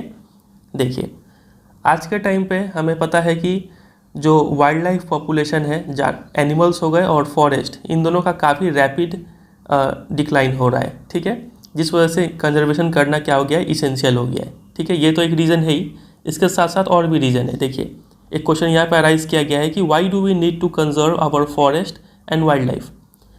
तो देखिए कंजर्वेशन से दो चीज़ों में फ़ायदा पहुंचता है। एक होता है इकोलॉजिकल डाइवर्सिटी और एक होता है जेनेटिक डाइवर्सिटी। इकोलॉजिकल डाइवर्सिटी समझते हैं, इकोसिस्टम जैसा ही टर्म है ये, तो इसको प्रिजर्व करने में हेल्प मिलता है कंजर्वेशन से।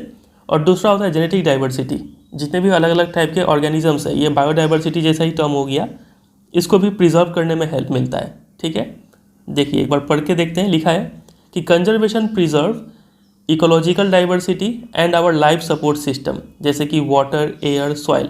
अगर हम कंजर्वेशन करेंगे तो इकोलॉजिकल डाइवर्सिटी प्रिजर्व तो रहेगा ही, और साथ ही साथ जो हमारा लाइफ सपोर्ट सिस्टम है, वाटर, एयर, सॉइल, ये सब भी मेंटेन रहेंगे कंजर्वेशन से। ठीक है, साथ ही साथ कंजर्वेशन से जेनेटिक डाइवर्सिटी भी प्रिजर्व रहता है। ठीक है, प्लांट और एनिमल का, for better growth of species और ब्रीडिंग। समझ गए, जितना अलग अलग टाइप का ऑर्गेनिज्म रहेगा उतना अलग अलग टाइप का मतलब स्पीसीज रहेगा, और ये लोग ब्रीड कर पाएंगे अर्थ पे।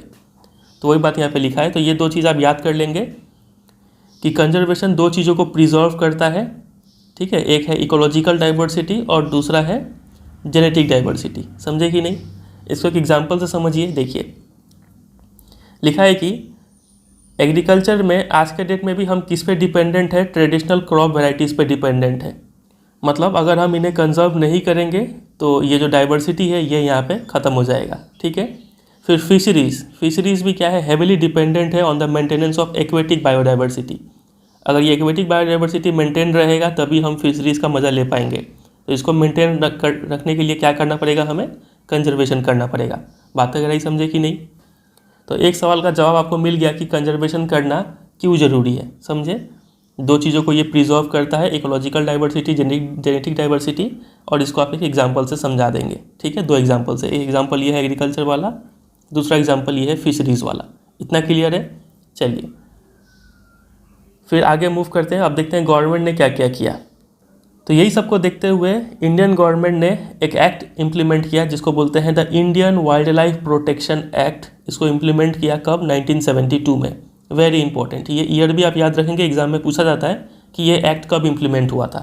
ठीक है, इस एक्ट में क्या क्या चीज़ बोला गया? तो देखिए इसमें कई सारे प्रावधान थे, प्रोविजंस थे, जिसके तहत हैबिटेट्स को प्रोटेक्ट करने का बात बोला गया। हैबिटेट समझते ही है, मतलब ऐसा प्लेस जहाँ पे कोई एक स्पेशल ऑर्गेनिज्म या फिर लाइफ पाया जाता हो। फिर इसके तहत और भी कई सारे स्टेप्स लिए गए। पहला, an all India list of protected species was also published.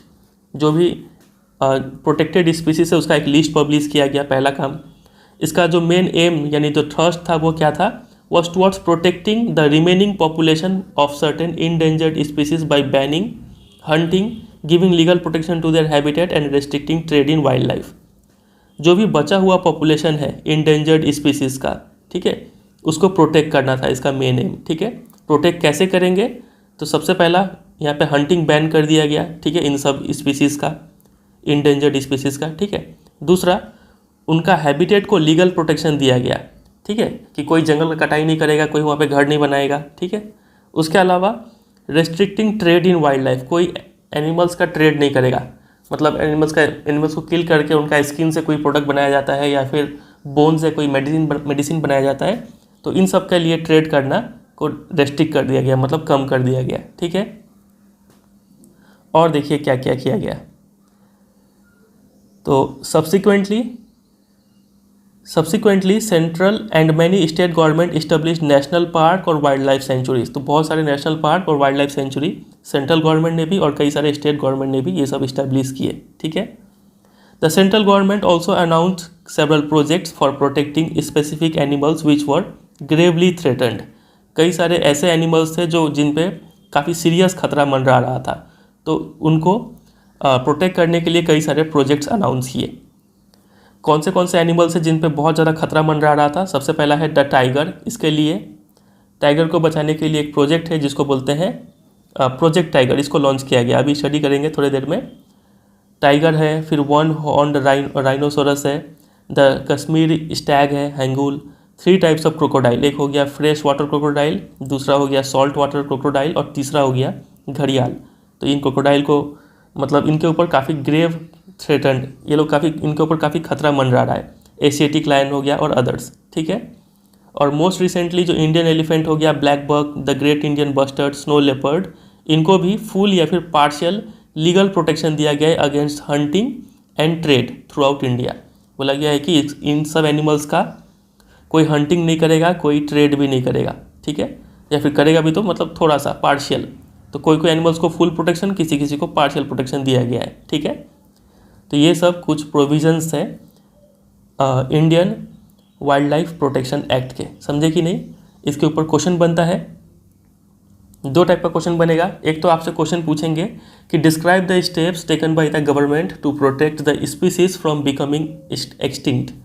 Species को प्रोटेक्ट करने के लिए गवर्नमेंट ने क्या क्या स्टेप्स लिया, तो यही आंसर देना है, ठीक है। इसी एक्ट के बारे में लिख देना है, जो जो प्रोविजंस था यहाँ पे ये सब लिख देना है, ठीक है। फिर इसके अलावा एक क्वेश्चन इस तरीके से पूछ सकते हैं कि when was the Indian wild life protection act implemented, कब इसको इम्प्लीमेंट किया गया, तो आप लिखेंगे 1972। डिस्क्राइब इट्स मेन ऑब्जेक्टिव्स, तो क्या क्या ऑब्जेक्टिव्स है, तो मार्क्स के ऊपर डिपेंड करेगा, आप ये सब बात पूरा लिख सकते हैं, ठीक है। चलिए अब थोड़ा देख लेते हैं प्रोजेक्ट टाइगर में क्या लिखा हुआ है। टाइगर हमें पता है एक one of the key species है जो कि फॉरेस्ट में पाया जाता है। 1973 में अथॉरिटी ने ये रियलाइज़ किया कि टाइगर पॉपुलेशन जो है वो काफ़ी कम गया है, ठीक है, कम गया है। कम गया के लिए यहाँ पे काफ़ी अच्छा वर्ड यूज़ किया गया है, ड्विंडल्ड। इसको आप याद कर लेंगे, अपने वोकैबुलरी में ऐड कर लीजिए इसको। पहले टाइगर पॉपुलेशन कहाँ 55,000 तक हुआ करता था, अब ये रिड्यूस होकर देखिए बहुत कम हो गया है। तो ऐसा क्या क्या चीज़ है जिससे टाइगर पॉपुलेशन को खतरा पहुँचता है, नुकसान पहुँचता है, तो बहुत सारा है। जैसे कि पोचिंग हो गया फॉर ट्रेड। पोचिंग और हंटिंग में डिफरेंस समझते हैं ना। हंटिंग में हम एनिमल्स को किल करते हैं खाने के लिए या फिर फन के लिए या फिर कोई और काम के लिए, लेकिन पोचिंग में भी हम लोग हंटिंग ही करते हैं, लेकिन यहाँ पे मेन मकसद होता है कि हम लोग वहाँ पे कुछ पैसा मॉनिटरी गेन करना चाहते हैं, ठीक है। हम वो एनिमल को क्या तो बेच देते हैं या फिर उनका स्किन या फिर जो बोन्स है उसको यूज़ करते हैं, ठीक है। तो पोचिंग से टाइगर पॉपुलेशन को खतरा पहुंच रहा है। फिर श्रिंकिंग हैबिटेट, रहने का प्लेस, जंगल का कटाई हो रहा है तो टाइगर पॉपुलेशन इससे भी रिड्यूस हो रहा है। Depletion of prey base species, tiger जिनको खाते हैं उनका प्रे, उनका पॉपुलेशन ही कम रहा है तो टाइगर का पॉपुलेशन भी कमेगा, ठीक है। खाना कमेगा तो जाहिर सा बात है इनका पॉपुलेशन भी रिड्यूस होगा। फिर growing human population, human population तो बहुत ही अच्छा मतलब सीरियस खतरा है ये, ठीक है, क्योंकि इससे कारण जंगल से कटाई होता है और मतलब इनका हैबिटेट रिड्यूस हो रहा है और एनिमल्स खुद भी इसको किल कर देते हैं। तो ये सब कुछ थ्रेट्स हैं जो टाइगर को फेस करना पड़ रहा है। देखिए लिखा है कि the trade off tiger skins and the use of their bone in traditional medicine specially in Asian countries left the tiger population on the verge of extinction. Tiger का जो बोन हो गया और स्किन हो गया, इसको ट्रेडिशनल मेडिसिन में को बनाने में यूज़ किया जाता है, खासकर से एशियन कंट्री में, जिस वजह से जो टाइगर पॉपुलेशन है यहाँ पे काफ़ी ज़्यादा कम गया है, वर्ज ऑफ एक्सटिंक्शन, विलुप्त होने के कगार पे है, ठीक है। और फिर यहाँ पे दो कंट्री ऐसे हैं, पहला है इंडिया और दूसरा है नेपाल। ये दो कंट्री ऐसे हैं जहाँ पे 2/3 टाइगर पॉपुलेशन पाया जाता है पूरे वर्ल्ड का, ठीक है। तो इसीलिए ये दो नेशन जो है has become prime target for poaching और इलीगल ट्रेडिंग। पोचिंग और इलीगल ट्रेडिंग के लिए ये दो कंट्री को काफ़ी ज़्यादा टारगेट किया जा रहा है टाइगर को मतलब किल करने के लिए, ठीक है। तो इसके ऊपर भी एग्जाम में क्वेश्चन आता है, आपसे पूछेंगे कि कौन से वो दो कंट्री है जो प्राइम टारगेट है टाइगर का पोचिंग और इलीगल ट्रेडिंग के लिए। तो आपको इंडिया और नेपाल ये दो नाम याद रखने हैं, ठीक है। तो अभी तो हमने देखा कि टाइगर पॉपुलेशन को क्या क्या खतरा है, कहाँ पे खतरा है, ठीक है, क्यों खतरा है। अब देखते हैं प्रोजेक्ट टाइगर में क्या क्या किया गया है। देखिए प्रोजेक्ट टाइगर एक क्या है, one of the well publicised wild life campaign है पूरे वर्ल्ड में, जिसको लॉन्च किया गया था 1973 में, ठीक है। यहाँ पे टाइगर को कंजर्व करने का बात किया गया है और सिर्फ टाइगर को ही कंजर्व नहीं करना है बल्कि इसके जैसे और भी जो बायोटाइप्स है, टाइगर जैसा ही और भी जितना भी एनिमल है उसको भी प्रिजर्व करने पर इक्वल इंपॉर्टेंस दिया गया है इस प्रोजेक्ट में, ठीक है। फिर आगे लिखा है कि बहुत सारे नेशनल पार्क जैसे कि कॉर्बेट नेशनल पार्क हो गया, Sundarban national park, Bandhavgarh national park, फिर वाइल्ड लाइफ सेंचुरी हो गया, सिरिस्का वाइल्ड लाइफ सेंचुरी, फिर टाइगर रिजर्व है, Manas tiger reserve, Periyar tiger reserve, ये सब मतलब national park, wild life sanctuary और टाइगर रिजर्व को इस्टेब्लिश किया गया इस प्रोजेक्ट के तहत, ठीक है। चलिए तो इतना बात आप ध्यान रखेंगे, इसके ऊपर शॉर्ट नोट लिखने के लिए आता है। चलिए आगे मूव करते हैं। और आजकल जो कंजर्वेशन प्रोजेक्ट जो लॉन्च किया जा रहा है ना, इसका जो फोकस होता है वो सिर्फ बायोडाइवर्सिटी पे फोकस करता है, ना कि कुछ ही इसके कंपोनेंट पे। पहले क्या था कि टाइगर को बचाना है तो सिर्फ टाइगर का ही बात किया जाएगा, लेकिन अब टाइगर को अगर कंजर्व करना है तो हम क्या करेंगे, इससे छोटे वाले एनिमल्स, इंसेक्ट भी क्यों ना हो, ठीक है, ये जहाँ पे रहता है वहाँ के प्लांट क्यों ना हो, ठीक है, और भी ऐसे एनिमल्स जो टाइगर पे डिपेंडेंट है, इन सब को कंजर्व करने का बात किया जाता है, ठीक है। मतलब पूरे बायोडाइवर्सिटी पे हम फोकस करते हैं। आजकल का कंजर्वेशन प्रोजेक्ट जो है पूरा बायोडाइवर्सिटी पे फोकस करता है, और आजकल कई ज़्यादा इंटेंसिव रिसर्च चल रहा है कि हम लोग कैसे कंजर्व कर सकते हैं, ठीक है। इंक्रीजिंगली इवन इंसेक्ट को भी क्या किया जा रहा है, इंक्लूड किया जा रहा है कंजर्वेशन प्लानिंग में, ठीक है। In the notification under wild life act 1980 and 1986 several hundred butterfly, moth, beetles and one dragonfly have been added to the list of protected species। देखिए जो वाइल्ड लाइफ एक्ट आया था 1980 और 1986 में, इसमें जो छोटे मोटे इंसेक्ट है इन सबको भी जगह मिला है प्रोटेक्टेड स्पीसीज़ में, ठीक है। और 1991 में तो for the first time plants को भी इंक्लूड किया गया लिस्ट में। सबसे पहले 6 स्पीसीज़ को ऐड किया गया इस प्रोटेक्टेड स्पीसीज़ के लिस्ट में, समझे कि नहीं। चलिए, तो इतना बात आप ध्यान रखेंगे इस टॉपिक से।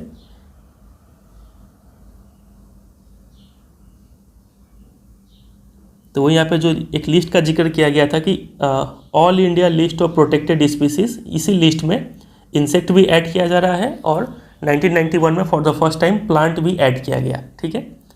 चलिए, तो ये टॉपिक क्लियर हो गया, तैयार कर लेंगे। छोटा सा टॉपिक है लेकिन बहुत इंपॉर्टेंट क्वेश्चन बनता है यहाँ से।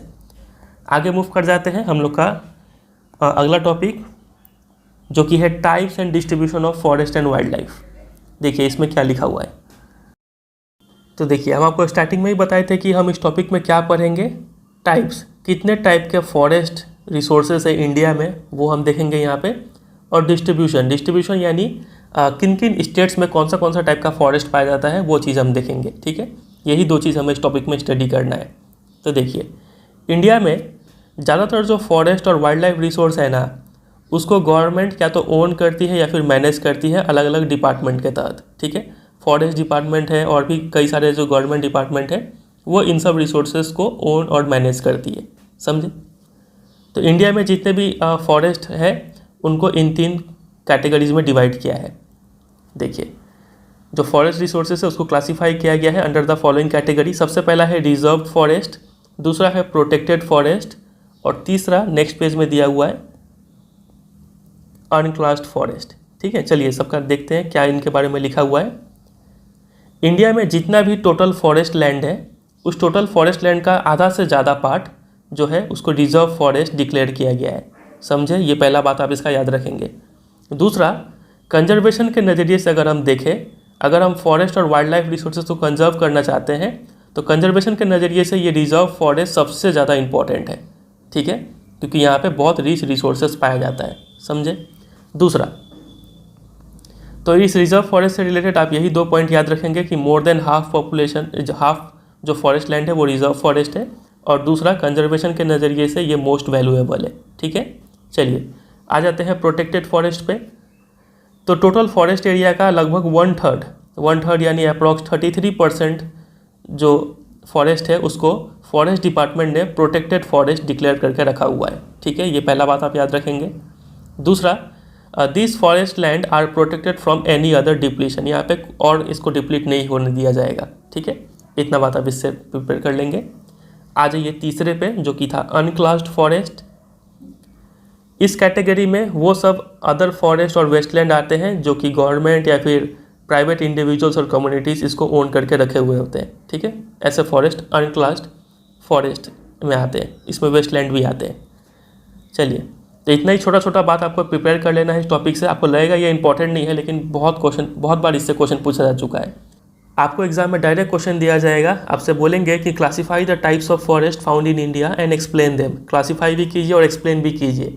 तो आपको इनका नाम तो लिखना ही है, साथ ही साथ इसके अंदर जितना भी बात लिखा हुआ है ये सब बात आपको लिख देना है उसमें, ठीक है। चलिए, तो ये तो हमने पढ़ लिया टाइप्स। अब हम आ जाते हैं किस पे, डिस्ट्रीब्यूशन पे, कि किस किस स्टेट में कैसा कैसा फॉरेस्ट पाया जाता है। देखिए,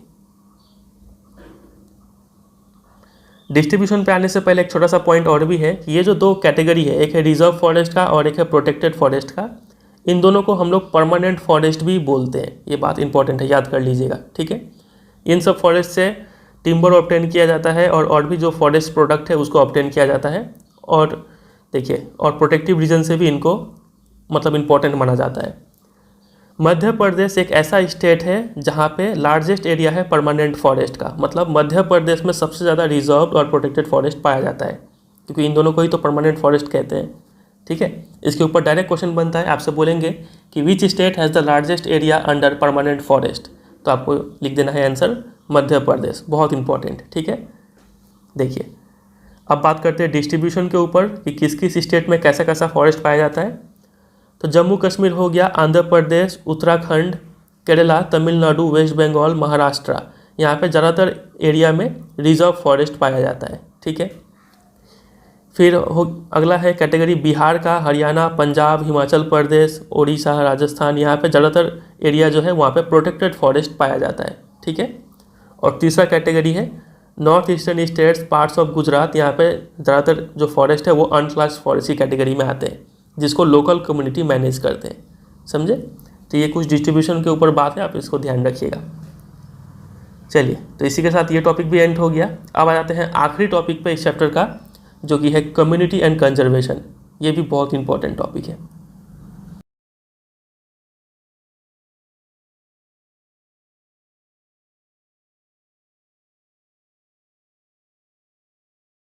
इस टॉपिक में हम पढ़ेंगे कि कम्युनिटी का क्या रोल है कंजर्वेशन करने में। ठीक है, ये जो कंजर्वेशन वर्ड हम तब से बोल रहे हैं, ये जो कंजर्वेशन स्ट्रैटेजी है, ये हमारे कंट्री के लिए कोई नया बात नहीं है। हम अक्सर इस बात को इग्नोर करते हैं कि इंडिया में जो फॉरेस्ट है ये क्या है, इसको घर माना जाता है कई सारे ट्रेडिशनल कम्युनिटी का। ठीक है, फॉरेस्ट में रहते हैं कई सारे लोग। ठीक है, तो इंडिया के कुछ एरियाज़ में ये देखा गया है कि जो लोकल कम्युनिटी है वो क्या कर रहे हैं, गवर्नमेंट ऑफिशियल के साथ मिल के क्या कर रहे हैं, कंजर्व कर रहे हैं हैबिटेट्स को, मतलब फॉरेस्ट को कंजर्व कर रहे हैं। क्यों? क्योंकि लोग गवर्नमेंट ऑफिशियल के लिए भले ही कोई चीज़ नहीं हो, लेकिन लोकल कम्युनिटी के लिए तो ये फॉरेस्ट उनका घर है। इनके लिए इनका माइंड में एक बात बैठा हुआ है कि अगर हमें लॉन्ग टर्म तक सर्वाइव करना है, जीवन चलाना है, तो हमें क्या करना पड़ेगा, फॉरेस्ट को कंजर्व करना पड़ेगा। तो ये सोच कर लोकल कम्युनिटी कंजर्व करते हैं फॉरेस्ट को। ठीक है, कुछ यहाँ पे एग्जांपल दिया गया है कि कहाँ कहाँ पे लोकल कम्युनिटी इन्वॉल्व है। देखिए, सबसे पहला है इन सिरिस्का टाइगर रिजर्व राजस्थान। यहाँ पे विलेजर्स जो थे वो माइनिंग के खिलाफ लड़ गए। ठीक है, क्योंकि ये लोग बोल रहे थे कि वाइल्ड लाइफ प्रोटेक्शन एक्ट के तहत आप यहाँ पे माइनिंग नहीं कर सकते हैं। तो यहाँ पे हमें देखने को मिला कि कैसे लोकल कम्युनिटी पार्टिसिपेट करते हैं कंजर्वेशन में। ठीक है, कई सारे एरियाज़ में विलेजर्स जो है वो खुद ही हैबिटेट को प्रोटेक्ट कर रहे हैं और एक्सप्लिसिटली रिजेक्ट कर रहे हैं गवर्नमेंट इन्वॉल्वमेंट, क्योंकि उन्हें पता है गवर्नमेंट ठीक से काम नहीं करेगी, इसलिए वो लोग बोल रहे हैं कि हम लोग खुद यहाँ पे हैबिटेट यानी फॉरेस्ट का कंजर्वेशन करेंगे। ठीक है, एक एग्जांपल और दिया गया है, the inhabitants of 5 villages in the Alwar district of Rajasthan. यहाँ पे 1200 हेक्टेयर ऑफ फॉरेस्ट को भैरवदेव डाकफ सेंचुरी मतलब इन्होंने घोषित कर दिया है। यहाँ पे यहाँ के लोगों ने 5 विलेजेस के लोगों ने अपना ही रूल्स रेगुलेशन बना रखा है और यहाँ पे किसी को हंटिंग करना अलाउ नहीं है और ये लोग प्रोटेक्ट कर रहे हैं वाइल्ड लाइफ को अगेंस्ट एनी आउटसाइड इंक्रोचमेंट। तो बिना गवर्नमेंट का ही ये लोग अपने तरीके से काम कर रहे हैं, समझ रहे? तो इसको बोलते हैं कंजर्वेशन बाय कम्युनिटी। ठीक है, चलिए फिर आगे देखिए। आगे यहाँ पे सेक्रेड ग्रोव्स के बारे में बताया गया है, बहुत इंपॉर्टेंट, पढ़ते हैं। देखिए, लिखा है कि नेचर वर्शिप जो है ना, ये एक काफ़ी पुराना हमारा बिलीफ रहा है, ट्राइबल बिलीफ रहा है, based on the premise that all creations of nature have to be protected.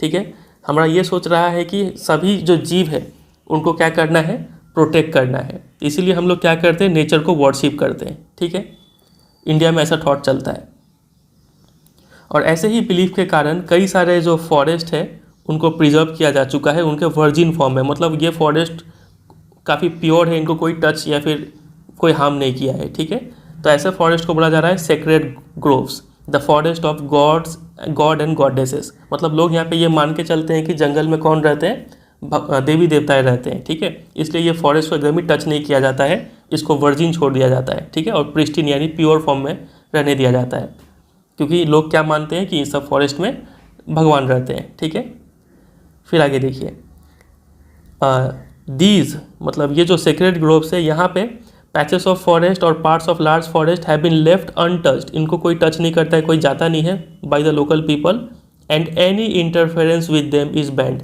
इसमें कोई छेड़छाड़ करना किसी को अलाउ नहीं है।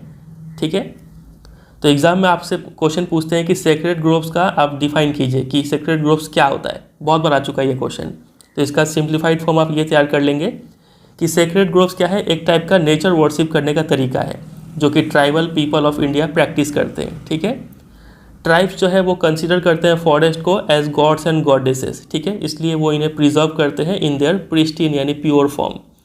यहाँ पे किसी भी टाइप का ह्यूमन इंटरफेरेंस बैंड है इन सेक्रेड ग्रोव्स में। इतना बात आप तैयार कर लेंगे इसके बारे में। ठीक है, चलिए आगे आ जाइए। फिर कुछ सोसाइटीज़ ऐसे हैं जो एक पर्टिकुलर ट्री को क्या करते हैं, रिवियर मतलब रेस्पेक्ट या फिर पूजते हैं। ठीक है, जैसे कि the Mundas and the Santhal of छोटा नागपुर रीजन, ये लोग महुआ और कदम्बा ट्री को वर्शिप करते हैं।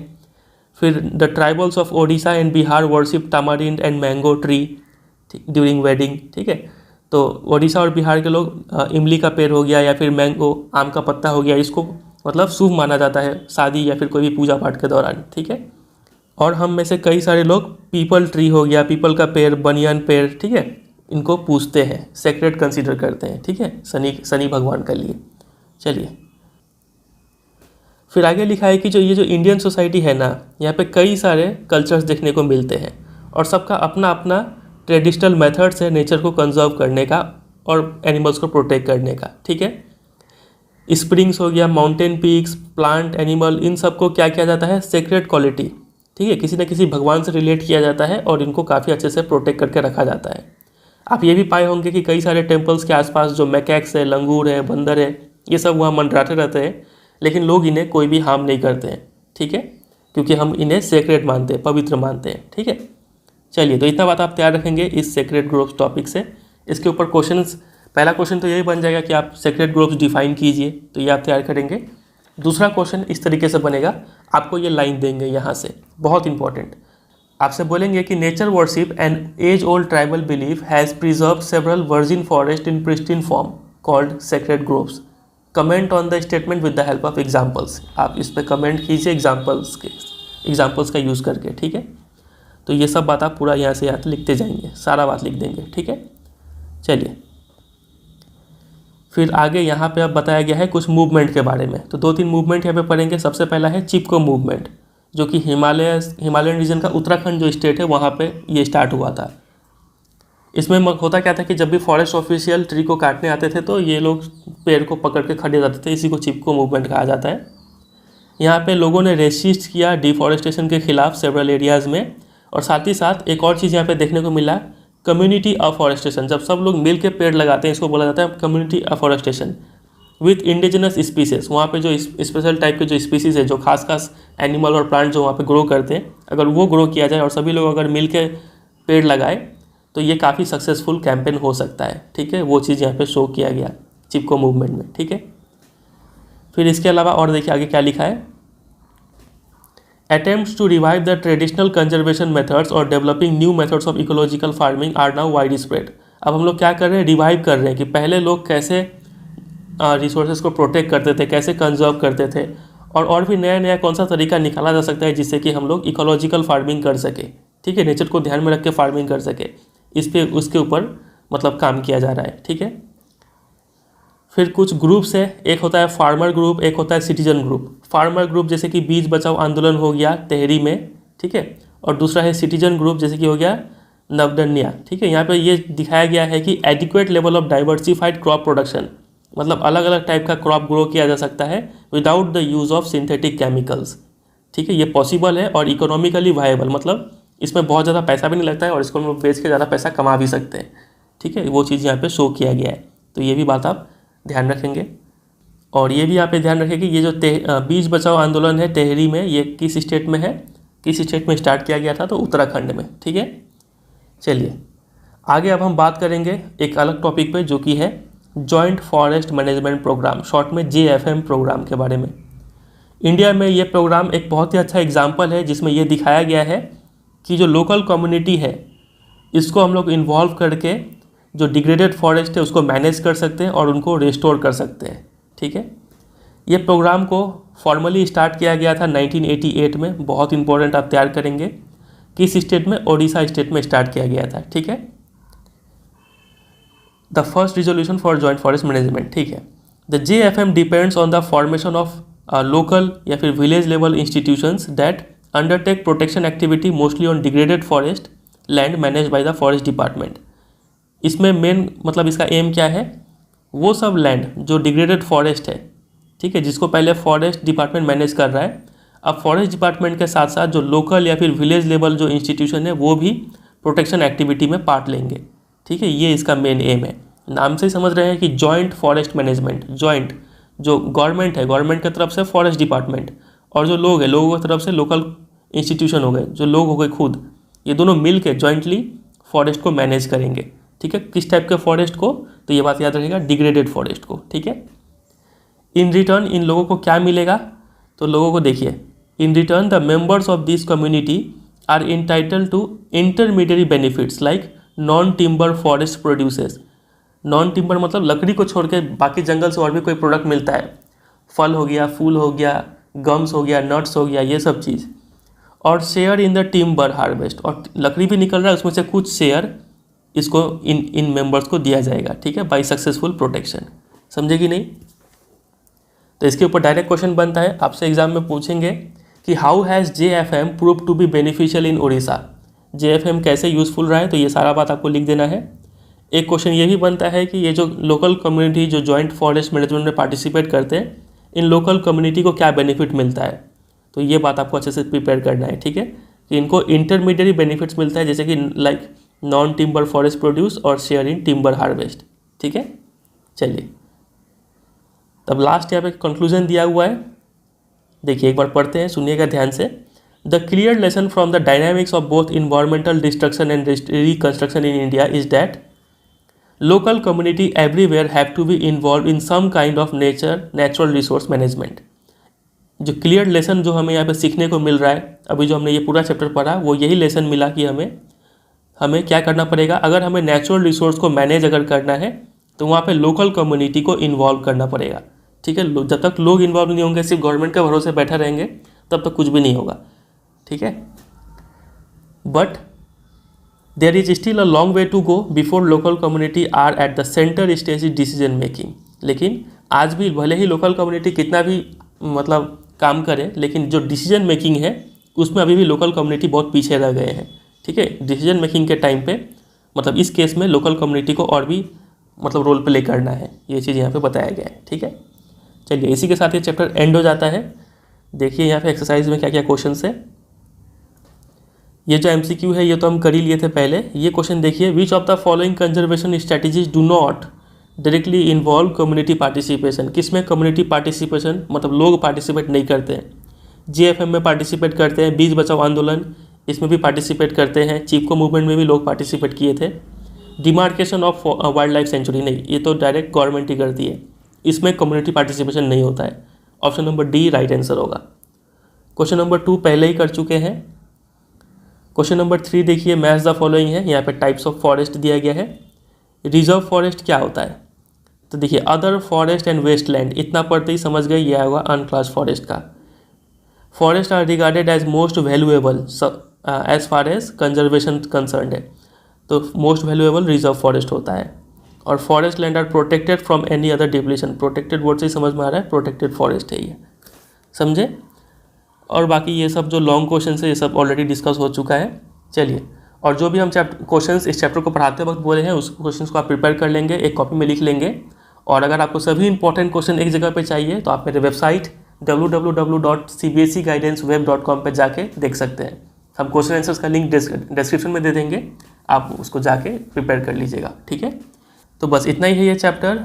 और वीडियो को एंड करने से पहले एक छोटा सा क्वेश्चन आपके लिए होमवर्क के रूप में रहेगा। ये देखिए, इस क्वेश्चन का आंसर आपको मुझे कमेंट सेक्शन में देना है, ठीक है। आपके मन में जो आंसर आए आप कमेंट सेक्शन में लिख दीजिए, ठीक है। चलिए, तो उम्मीद करते हैं आपको ये वीडियो पसंद आया होगा। उम्मीद करते हैं इस चैप्टर के ऊपर आपको और कोई वीडियो देखने का जरूरत नहीं पड़ेगा, ठीक है। वीडियो अच्छा लगा तो ज़रूर एक लाइक कर दीजिएगा, अपने फ्रेंड के साथ शेयर कर दीजिएगा। और अगर आपके मन में कोई डाउट या फिर कन्फ्यूज़न रह गया है तो ज़रूर कमेंट करके पूछिएगा, ठीक है। हम कोशिश करेंगे उसका आंसर देने का। और अगर आप चैनल पर नए हैं तो ज़रूर सब्सक्राइब कर लीजिए। और एक बार प्लेलिस्ट सेक्शन आप विजिट कीजिए, वहाँ पे आपका मैथ्स हो गया, साइंस हो गया, SST हो गया, इंग्लिश हो गया, इन चारों ही सब्जेक्ट को हम काफ़ी डिटेल वे में पढ़ा के रखे हुए हैं। आप एक बार विजिट कीजिए, आपको ज़रूर वहाँ से हेल्प मिलेगा, ठीक है। चलिए एंड करते हैं, मिलते हैं बहुत जल्द किसी और वीडियो में, तब तक के लिए bye bye and take care.